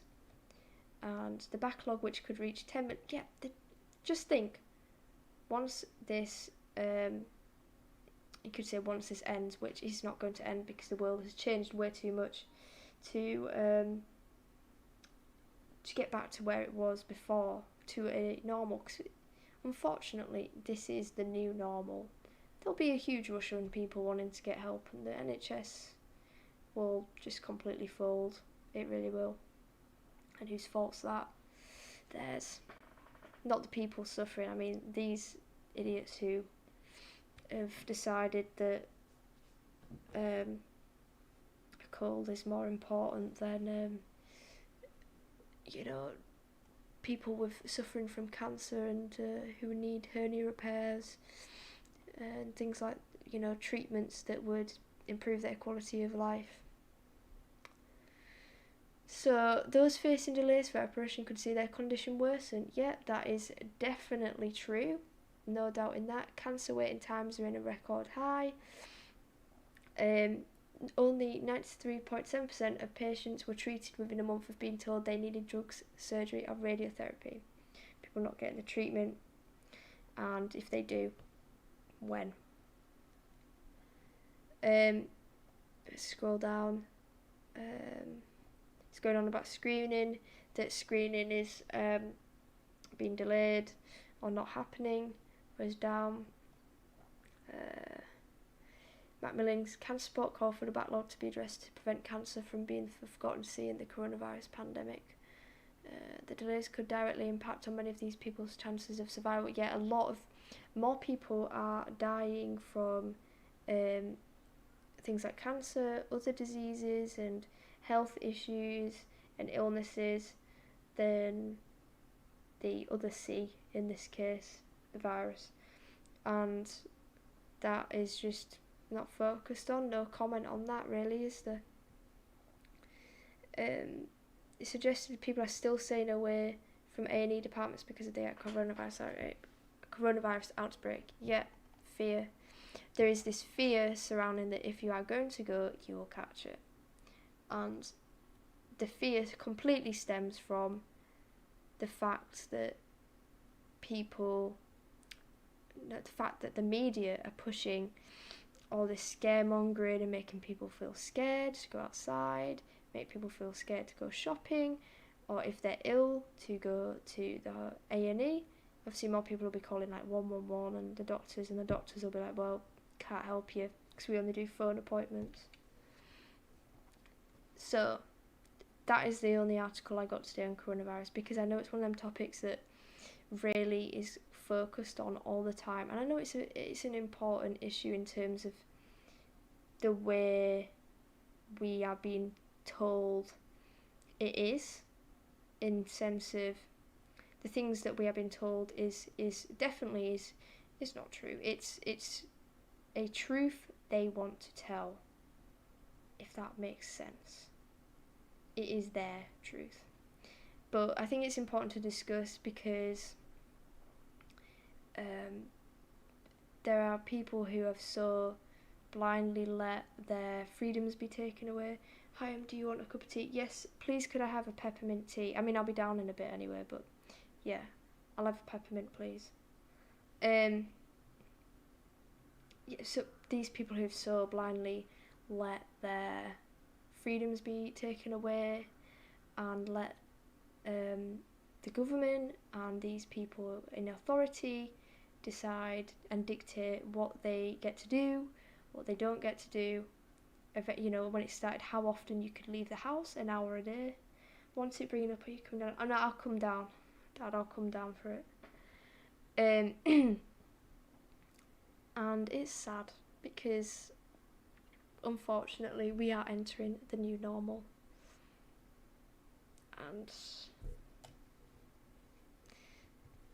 yeah, so to end, since I've realised I talk a lot, anything I don't cover I will move on to a separate broadcast when I do it. This is like my first time doing this, and I hope it's interesting, and I hope I'm covering things that people want to see. If there's something that you want me to look at or find info on and cover, please let me know, because I will do that, and I'll try my best to get content. So this is a thing I saw, and it especially spoke to me because of the way I live, if that makes sense. If you haven't seen already, I did a video on my experience transitioning to a carnivore diet where I only eat meat. And this is an article I came across with, obviously Kamala Harris is now the running mate for Joe Biden, and she had said that she urges Americans to reduce red meat to help save the earth, despite saying she loves cheeseburgers. So you got a double whammy there. She wants people to stop eating meat, and she's a hypocrite because she loves eating cheeseburgers. No surprise there, they're all hypocrites at some point. Californian Senator Kamala Harris is one of the top Democratic presidential candidates for the 2020 election, and at a climate change town hall on Wednesday, she said Americans must be more educated in their dietary habits to save the planet. This is a part of Agenda, originally was it Agenda 2021? I think it was, but then they changed it to Agenda 2030 because people were catching on to it. So Agenda 2030 being this alleged push for climate change, and in reality, I mean, part of it involves pushing people to live in cities. It's the government taking control of farming, and they label it this big push for climate change, when in reality it is a big push for control and the herd. I would describe it as herding people, and the state just, there being like this one world government where no one has any freedoms whatsoever, and they label it being a big thing for climate change, but it's really not. So part of this includes allegedly that when you eat red meat, you are actually damaging the planet through encouraging climate change to take place or playing a part in it. And it's ridiculous. It is completely ridiculous. Eating red meat has no impact. It's like when they said that cows' farts had a devastating impact on the earth and was having a role in climate change, which it was turned out to be an absolute load of rubbish. It's the same with red meat. Eating red meat is important. It is important that you have meat in your diet. Of course, I'd like to stress that there are people who have a balanced diet, eat vegetables, vegetarian, vegan, people who do juice diets, people who eat completely differently. There are people who eat the way that their body needs. They get the food their body needs. And that is completely fine. Diet, in my eyes, is a very personal thing, and people, their bodies and their digestive system have their own needs. And what might work for some people doesn't work for others. But meat largely is a very important part of a human diet. Hundreds, even thousands of years ago, meat was one of the main things that humans ate. And cutting out meat, isn't. I know that obviously people are vegetarian, pescatarian, like I said, but cutting out meat is largely very unhealthy. It provides a lot of nutrients, and of course people should have the freedom to eat what they like, even if that involves eating unhealthy. I mean, I'm not saying you should, but I'm not saying you can't, because diet is a very, very, very personal thing. But what does she know about dietary habits? What does Kamala Harris know about dietary habits? What we get told about nutrition is not accurate. I think is not accurate. When I was suffering from IBS, they told me to eat a very high fibre diet, which is completely wrong because fibre makes it worse. So in that aspect, from personal experience, I can say that I think what we're told about nutrition is not accurate, not healthy, and not what we need. But moving on. This includes chowing down on cheeseburgers, though the senator confessed to still indulging them now and again. So here we go. There's one rule for us and another rule for them. So, it's not, it's do as I say, not as I do. So she's saying, stop eating your cheeseburgers, stop eating your bacon, stop eating steaks, stop eating the food that you enjoy and the food that, makes you healthy and nutritious. Not really cheeseburgers if you're eating a cheeseburger, I mean, unless you're making the burger yourself and just having the burger, but it's one rule for us and another for them. And this applies to everything. This is just one example where this rule applies, because it applies to, in the virus when they say, stay indoors, don't travel, and then they're out, these, the authority figures out, lounging about, not following social distancing guidelines that they set themselves, yet we are forced to do it. and if we do some step out of line, then we're punished for it, whereas they're not. Hypocrites. As at a marathon town hall on climate change, Agenda 2030, with 10 Democratic hopefuls on CNN, Harris was asked by a woman in the audience if she would change dietary guidelines if Americans, to combat global climate change, including the reduction of red meat consumption. And she responded by saying, America needs a high priority of what we eat because we have a problem in America. She went on to say the country should talk about the amount of sugar consumed as well as the amount of sodas. Well, you say that, yeah. It's all about money. Again, it's all about money. They want people to be eating unhealthy. They want people to be drinking soda and having sugar because then you're unhealthy, you're unfit.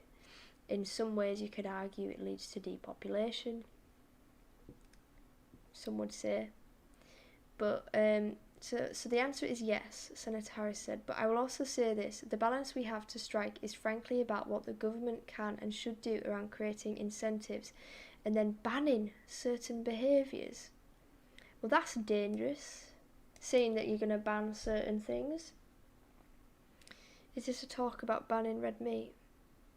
What's this? It's one thing saying, I just can't, it just makes me too annoyed. Then Harris made her declaration for burgers before going to say red meat must be reduced.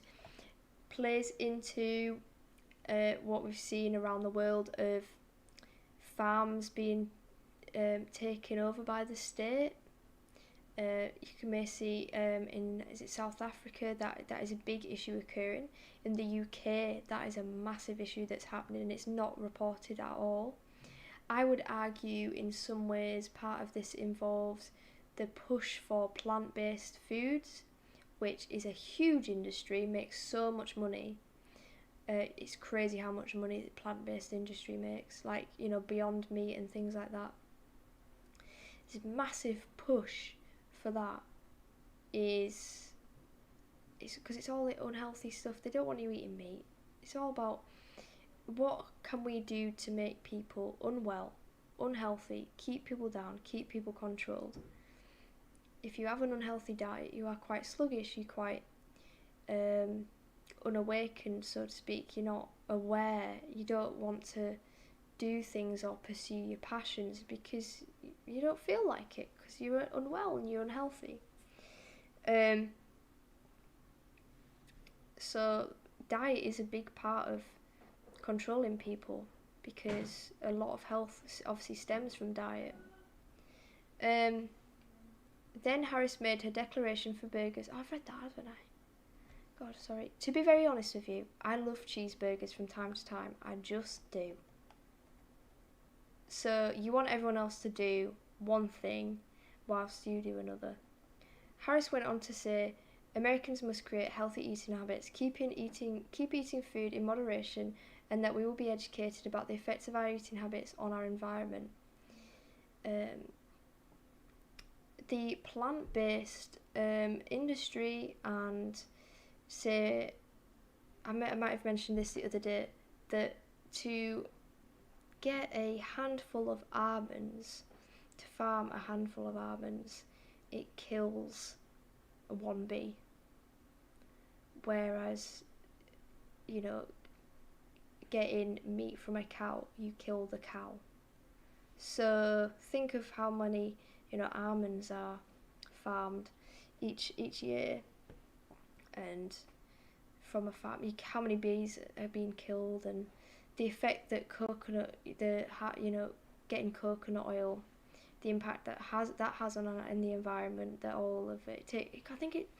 God, my brain's running at 1,000 miles per hour, but the damage it does to rainforests and the environment, and it's if you have a look into it, it's quite eye-opening.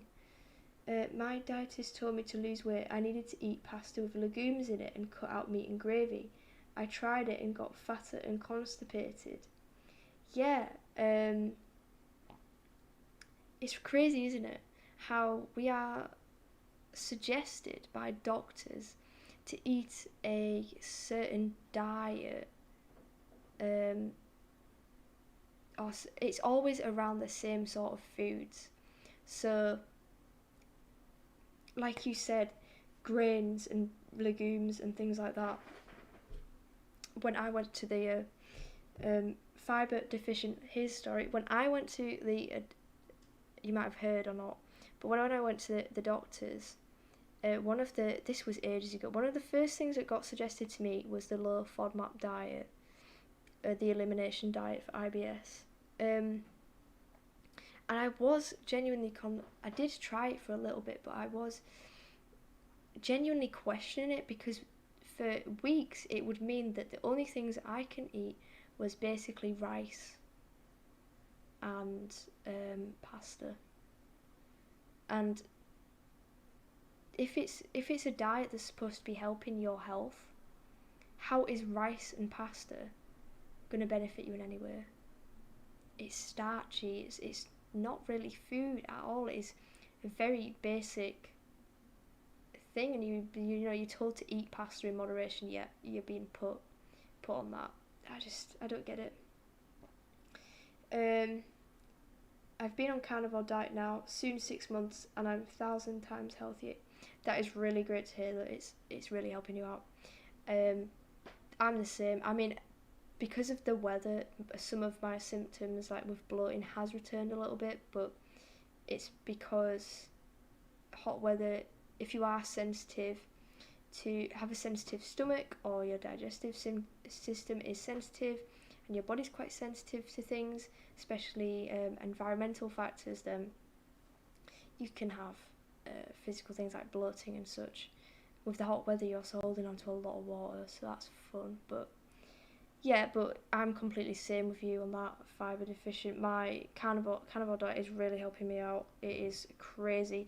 It is also, don't you think it is really mind-blowing how all these problems that you have can be resolved just by eating meat? Like that, I thought I was going to get worse, but I was completely wrong. Suing the government for misinformation and lies surrounding the virus. Public media outlet for covering up definitely covering up the truth with a lot of things. She said the government must do a better job at creating awareness for healthier eating habits. I wouldn't rely on, personally, I wouldn't rely on the government for telling me what to eat, because they've done an absolute pants job at it. They don't know what they're on about. You need to research for yourself and figure out for yourself what is a healthy diet for you. Bioresonance channel YouTube, give it a try, you won't be disappointed. I will check that out. Dr. Shiva is a good resource on this, yet. Germ theory. I've heard about germ theory before, yeah. She said when the town hall host interrupted Harris to ask if she was interested in changing the food pyramid, the senator said, yes, I would. Food pyramid is obviously, has been designed as it is anyway. There is no basis on, you don't have to follow, the food pyramid. It's all a load of rubbish. Yes, my lifelong sugar addiction was cured in 4 days by eating only meat and butter. That is awesome to hear. Mine took a week. I was the same. I was eating so much chocolate beforehand on my, I guess you would call it would it be in America the standard and the SAD diet, the standard American diet. I was eating so much chocolate. And then when I got into carnivore, my cravings were absolutely, I had a little bit of cravings, but mainly for like fruit. And I had the awful carb withdrawals, and the sugar withdrawals was horrendous. But then after a week, I was completely fine. I didn't even want to look at another chocolate bar ever again. The thought of it it doesn't appeal to me. Now, if I crave something now, it's pork scratchings or bacon. I genuinely have more of a craving for meat now. It's so weird. It's interesting how your tastes change and your cravings change now. Would you reduce red meat specifically? Yes, I would. Oh dear. Right, so there is a video of that here, I think. So we will have a look at this together. Certain countries have changed their dietary guidelines to reduce the consumption of red meat in light of the impact of the climate change. Yeah. If elected, will you be supporting change in dietary guidelines? And then how will you plan on implementing the changes so that people effectively change their diets? Yeah, I mean, and thank you, Carol, for your work and the question. I think of the point that you're raising in a broader context, which is that as a nation, we actually have to have a real priority at the highest level of government around what we eat and in terms of healthy eating, because we have a problem in America. And we can talk about all that we are now, the subject of this conversation, we can talk about the amount of sugar in everything, we could talk about soda, we could go on and on. So the answer is yes.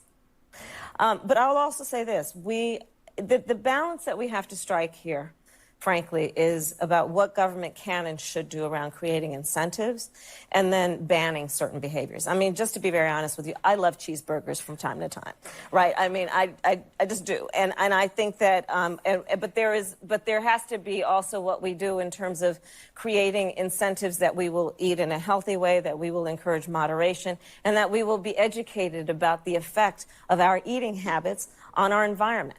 And we have to do a much better job of that, and the government has to do a much better job of that. So, I mean, I'm just saying, you love cheeseburgers. I mean, we all do. I don't know whether you know, from time to try time, the I don't Beyond eat them every Burger, day, the Impossible but yes. Burger, right? They try, but it's not quite the same. That's my personal opinion. But would you support changing the dietary guidelines? Yes. The food pyramid. What people yes. to reduce red meat specifically. Yes, I would. And So there you have it. Her comments on that. Just again, I know I've said it, I have to go back to it, but one rule for us and another rule for them. And don't rely on what she's saying about nutrition. She knows nothing. She knows nothing, Jon Snow. Now, I'm going to end this. I did have another resource I wanted to look at, but I feel like we're hitting lunchtime. I'm getting a bit peckish, and I'd like to end and finish up with covering the other side and looking at how these plant-based foods that are being sold and people are consuming are really bad for your health, actually. So take a look at this and then we'll finish up. So this article goes on to say, from the National Post, vegan Beyond Meat burgers are just ultra-processed patties that can be bad for our health. Yes, because there's nothing in that is nutritious or beneficial for you. It's got soy in, it's got... I know as a male, you are not supposed to be consuming a lot of soy because it can increase your estrogen. I know women are told to go and have a lot of soy milk and things like that when they are, I think it's when they are pregnant or something along those lines. I could be wrong there, but to boost estrogen levels, and so men aren't supposed to be taking it. So, and the lack of real protein in it, that is all just stuff grown in a lab. While someone might eat a Beyond Meat burger for ethical reasons, it does little for that person's health. In fact, it might be more harmful than good. Beyond Meat burgers have defied expectations of carnivores and herbivores alike. The patty has duped meat eaters and brought variety to the sometimes protein-scarce diets of vegetarians and vegans. I'd like to comment that it is not a real proper source of protein whatsoever. It's not now even launched in Tim Hortons, Canada's quintessential coffee chain, after a long promotional run in A&W restaurants. This meat alternative seemingly makes its way into our everyday lives, it's also available for purchase in grocery stores. I used to eat a lot of equivalent of Beyond Meat burgers before, on my last diet, or way of eating, would be seen as a healthy, balanced diet. I used to eat a lot of this. I stayed away from beef because I was terrified it was going to clog me up and make me constipated. And I was eating these vegetarian Beyond Meat burgers, and I thought that was healthy. And they're just so easy to get your hands on, isn't it?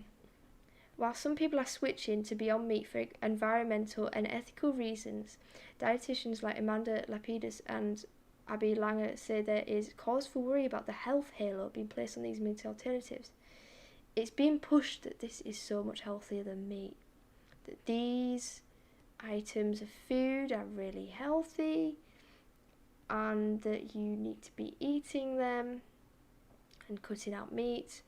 But look at it this way: what is healthier?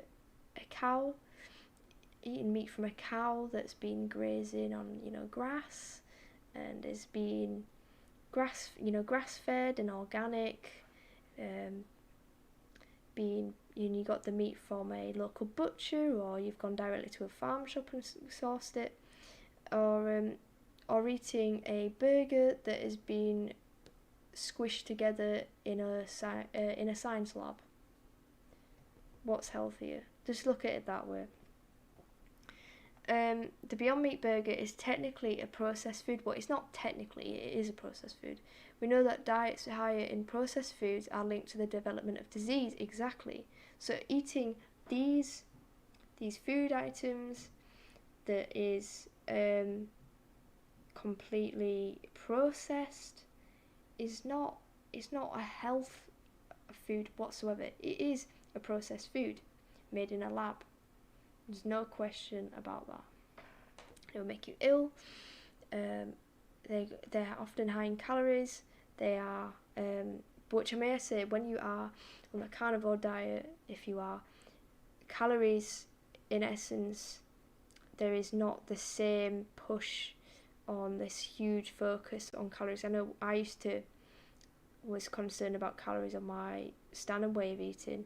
Now transforming to carnivore, you learn that calories are just one tiny little aspect of food, and if you're eating the right foods, calories shouldn't really count. Of course, if you're eating completely binging on food and eating out of control and not really paying much attention, then yeah, calories do count in that aspect. But on a carnivore diet, I know that I don't really worry too much about that now. But with processed foods, yeah, it's carbs.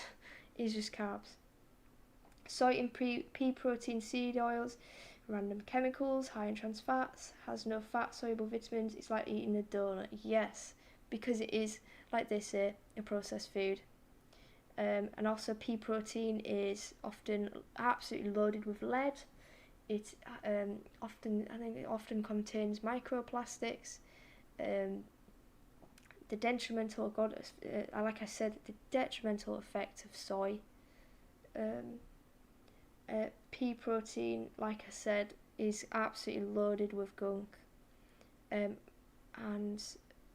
yeah, stay away from that. Seed oils, really bad for you. Chemicals, yep. There's no real vitamins. There's no real protein source in that. They're more likely to consume more calories and gain weight. A study by the National Institutes of Health found with added weight gain can come such complications of kidney disease, diabetes, hypertension, high cholesterol and heart disease. Because it's processed, because it is full of carbs, it'll contain loads of gunk that your body will be reacting terribly to.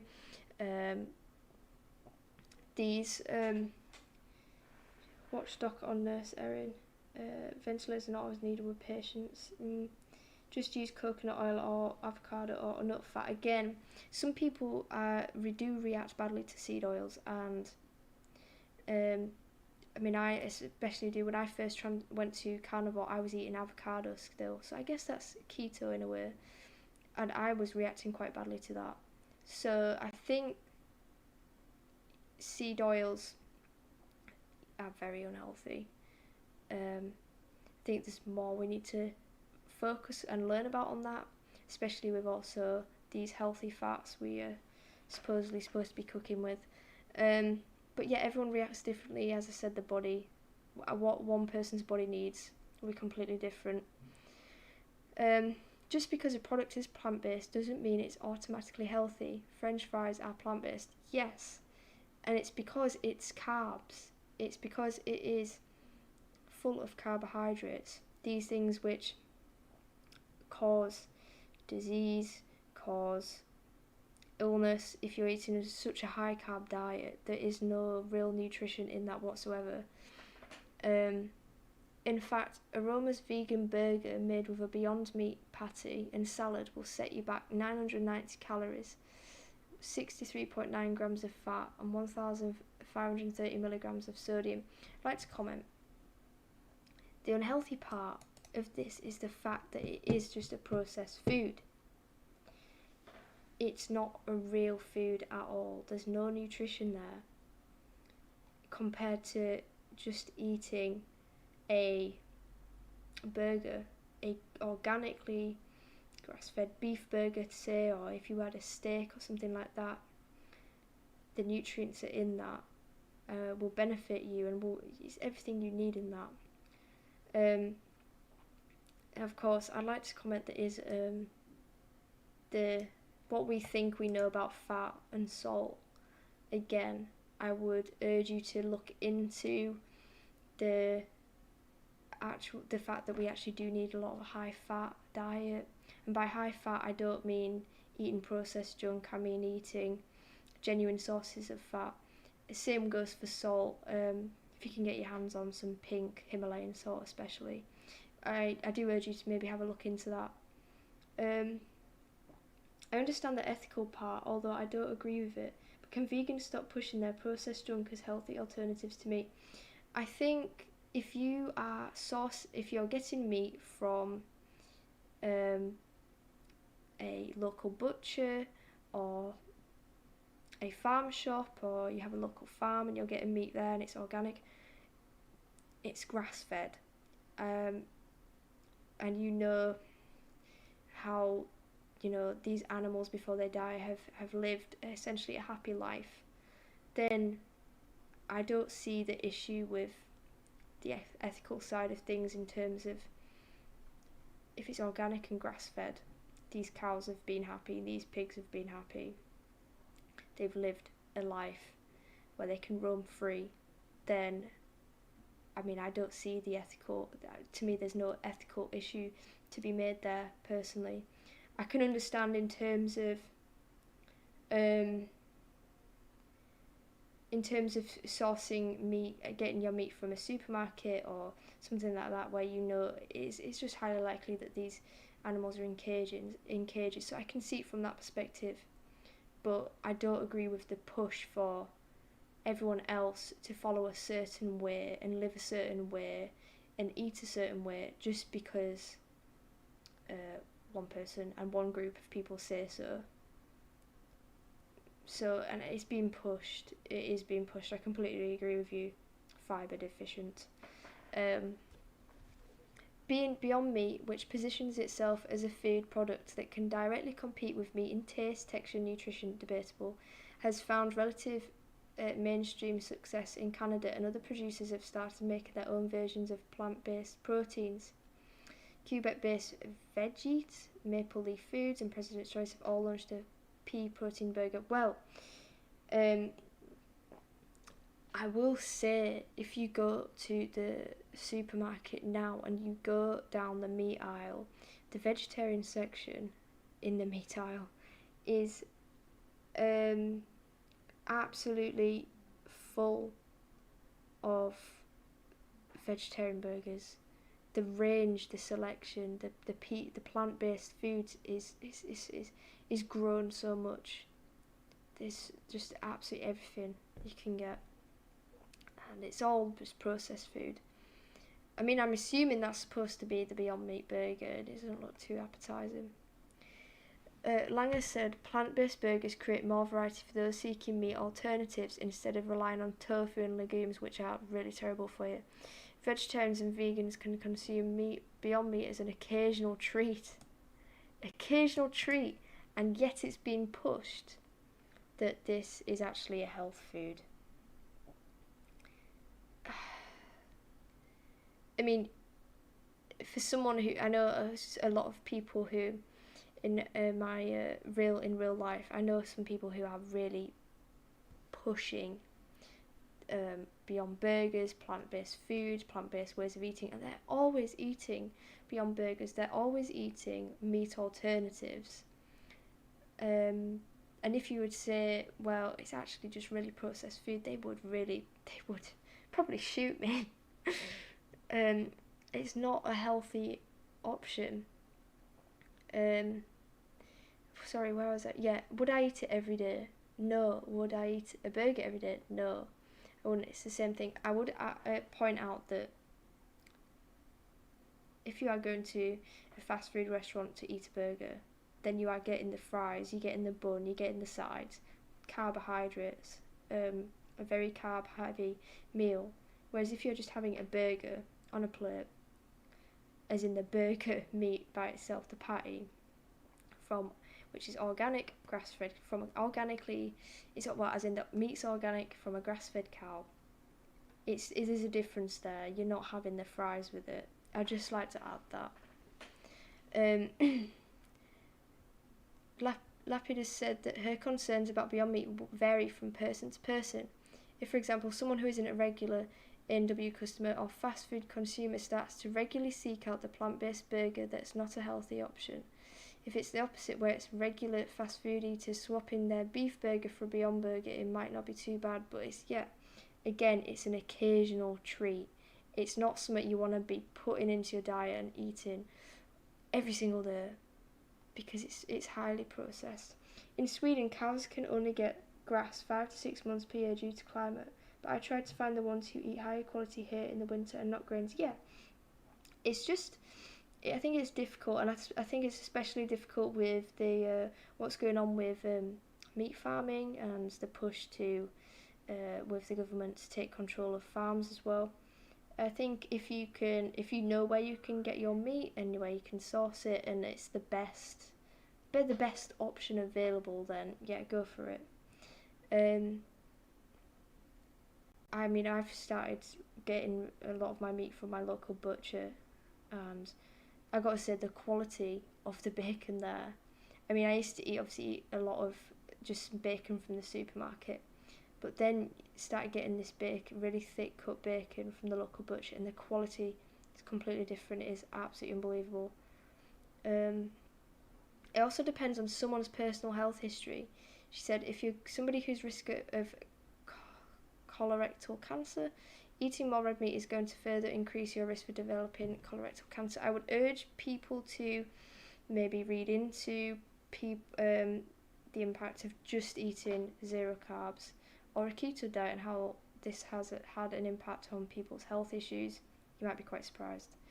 For someone who has had hypertension, a Beyond Meat burger at A&W, which has more than half your daily requirement of sodium, is not a good option. Conversely, A&W's Teen Burger, which has bacon, has 910 milligrams of sodium. Fast food isn't real food, it's just processed junk. If you're going to get a burger, just make your own burger, for God's sake. It's really not that difficult to make your own burger. Get the meat, you can make it from scratch, you can source yourself burger patties from like a reliable source, local butcher, like I said, rather than just going to fast food, because it's all just fast. The food is fast for a reason. Fast.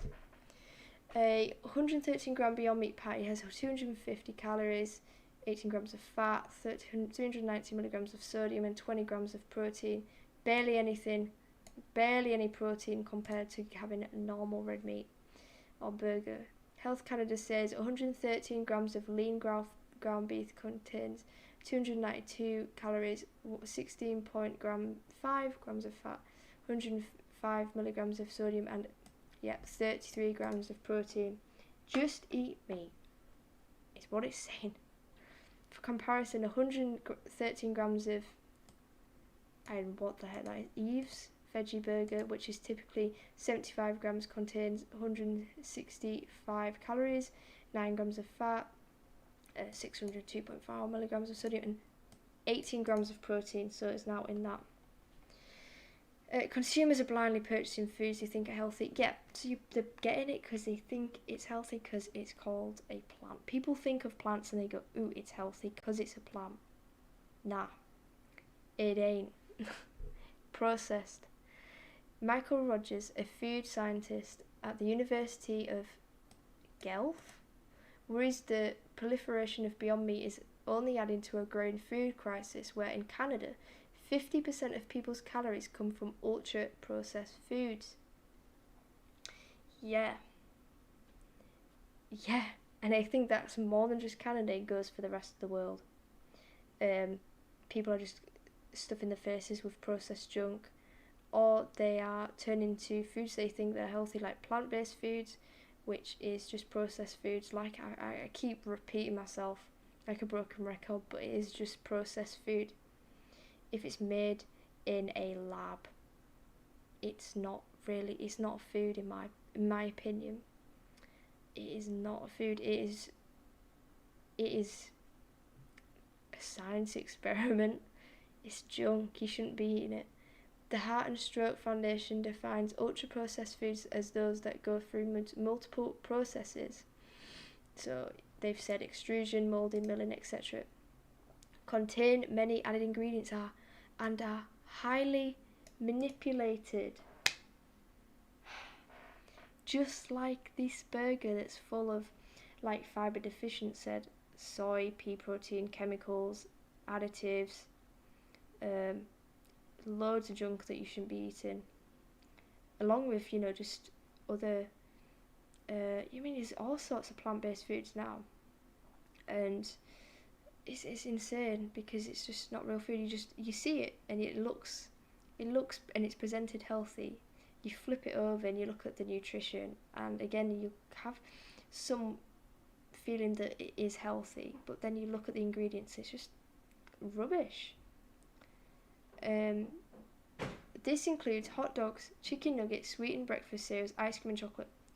Yeah, that's just junk food there, but plant-based, it needs to be added into the pile, because I think it is misinformation, like leading people astray by calling it plant-based and saying it's healthy.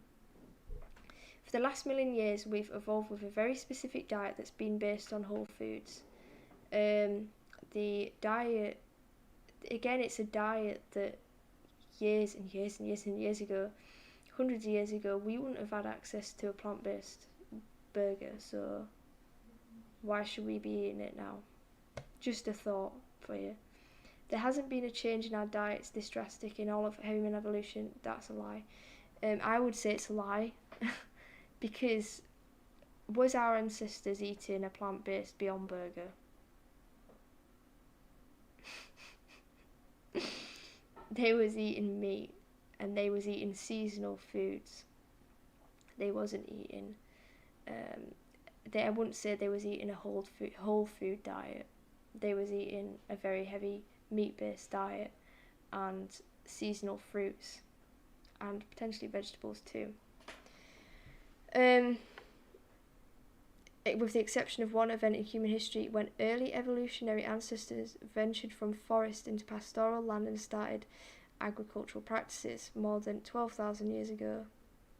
Since the Industrial Revolution, Rogers explained, companies have been working to make food more shelf-stable, palatable and functional by way of extracting, purifying and manipulating proteins, carbohydrates and fats, which are then added to such formulated foods such as the Beyond Burger.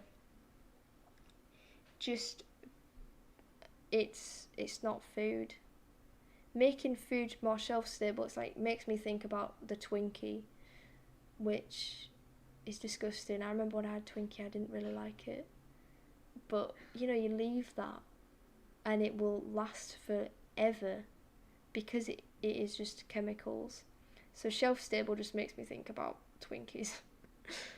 When an animal or plant cell is broken down, the original biological structures of the cells are transformed and no longer respond the same way in our bodies. Beyond Meat products are made from yellow pea protein isolates, where the yellow pea itself is broken down through various processes. I'd like to add, wouldn't these be quite high in oxalates as well, in that of peas, and would have a very drastic effect on the developing oxalate crystals in your body and cause a lot of health issues. Just a thought. Other ingredients such as refined coconut oil and natural flavours are added to make a cohesive patty that tastes good. So as long as it tastes good, that's all that matters. Because if something tastes good and is being modified in a way that you eat it and you have this response of, that's tasty, I like that, and then when you finish eating you think, I wish I had another one.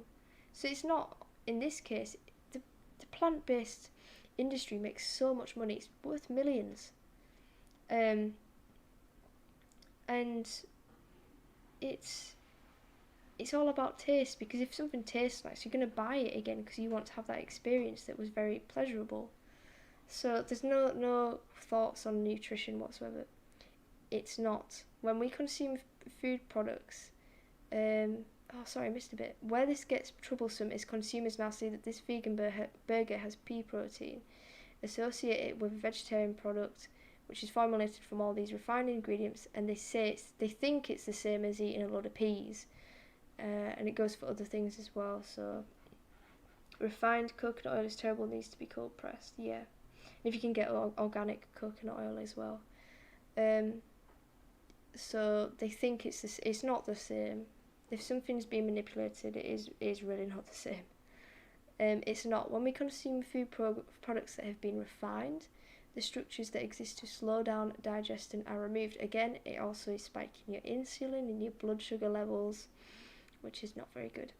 But of course that happens when you eat anyway, but it depends what you're eating. If you're eating a Beyond Burger, just think what it's going to be, your blood sugar levels and your insulin is going to be going mad.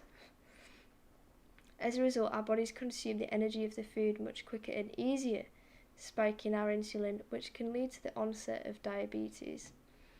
If you're eating junk, expect to get ill.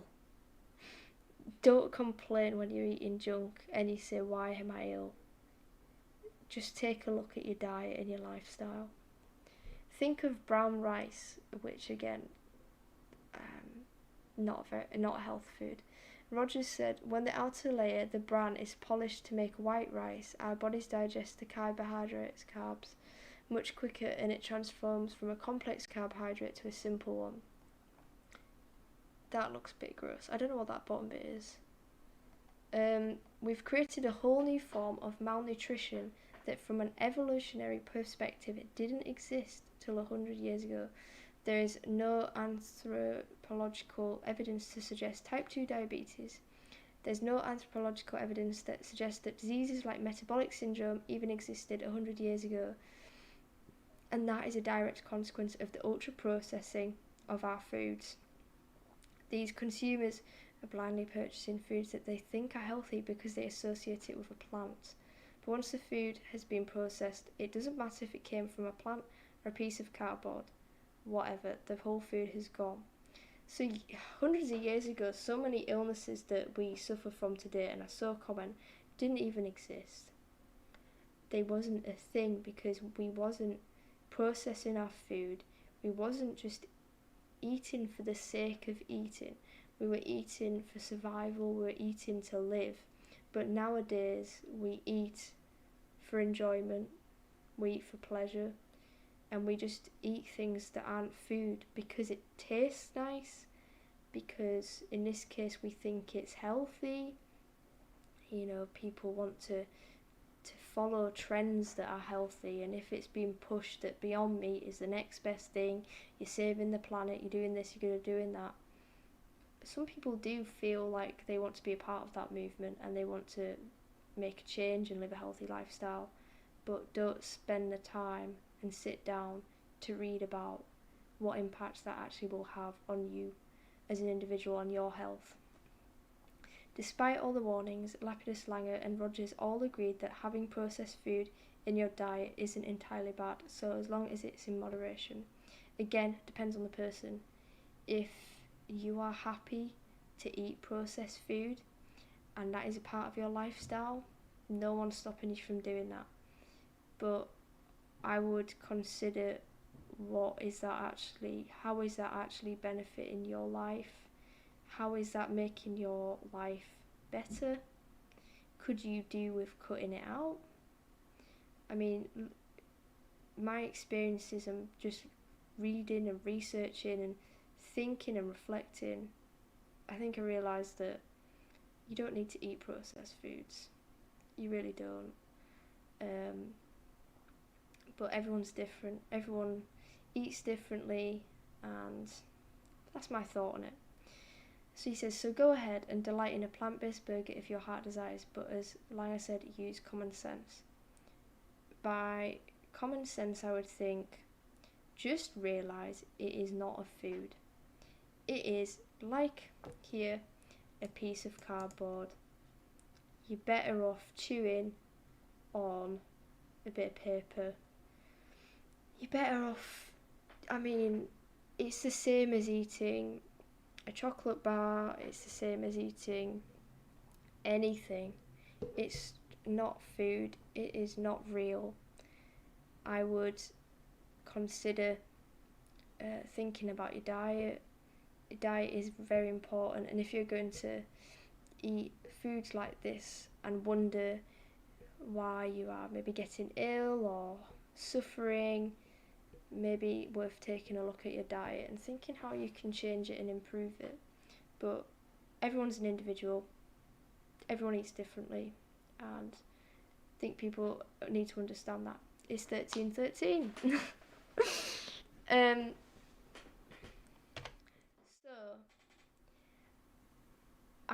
So I hope you enjoyed today, this first ever live stream, doing this from my computer and discussing these issues and discussing different articles and taking a look at what's going on. A lot of it I just source from different alternative news sources, but quite a few of them I've been looking at on Twitter, what other people are sharing. So yeah, if there's anything at all that people want to cover or want to look at, or there's topics that you find interesting that you want to discuss, honestly just let me know, because it's really great to hear what other people have to say. Again, if you want to come on and natter with me and do like some weird live stream interview discussion thing, happy to try that as well. I've never done that before either. But let me know what your thoughts are on today's live stream.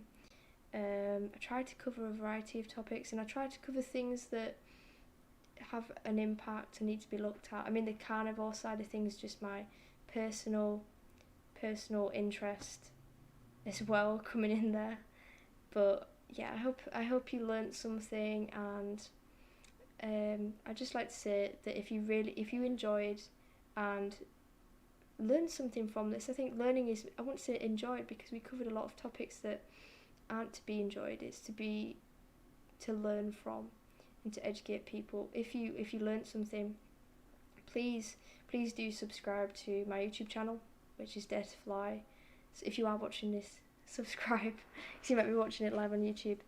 And you can also follow me on Twitter at Dare To Fly 777. So if you're on Periscope, head over there, give us a follow, and you can interact with me on there. I'm always on it, so I don't know how often I'm going to be doing these live streams. I kind of just do it when I feel like it, sort of thing. But yeah, give us a follow. I'm also on Facebook, but I'm not too active on there. And yeah, it's been really great being able to talk to you guys and spend time with you guys. So thank you to everyone who's been watching, and I would like to add there is another video coming up soon I'm working on about ESP, extra sensory perception, so there'll be a long style video coming out about that, so keep your eyes out for that. And thank you for watching, guys. It's been really great being here with you guys, and so yeah, don't forget to subscribe, follow, share this with others, and I'll see you later.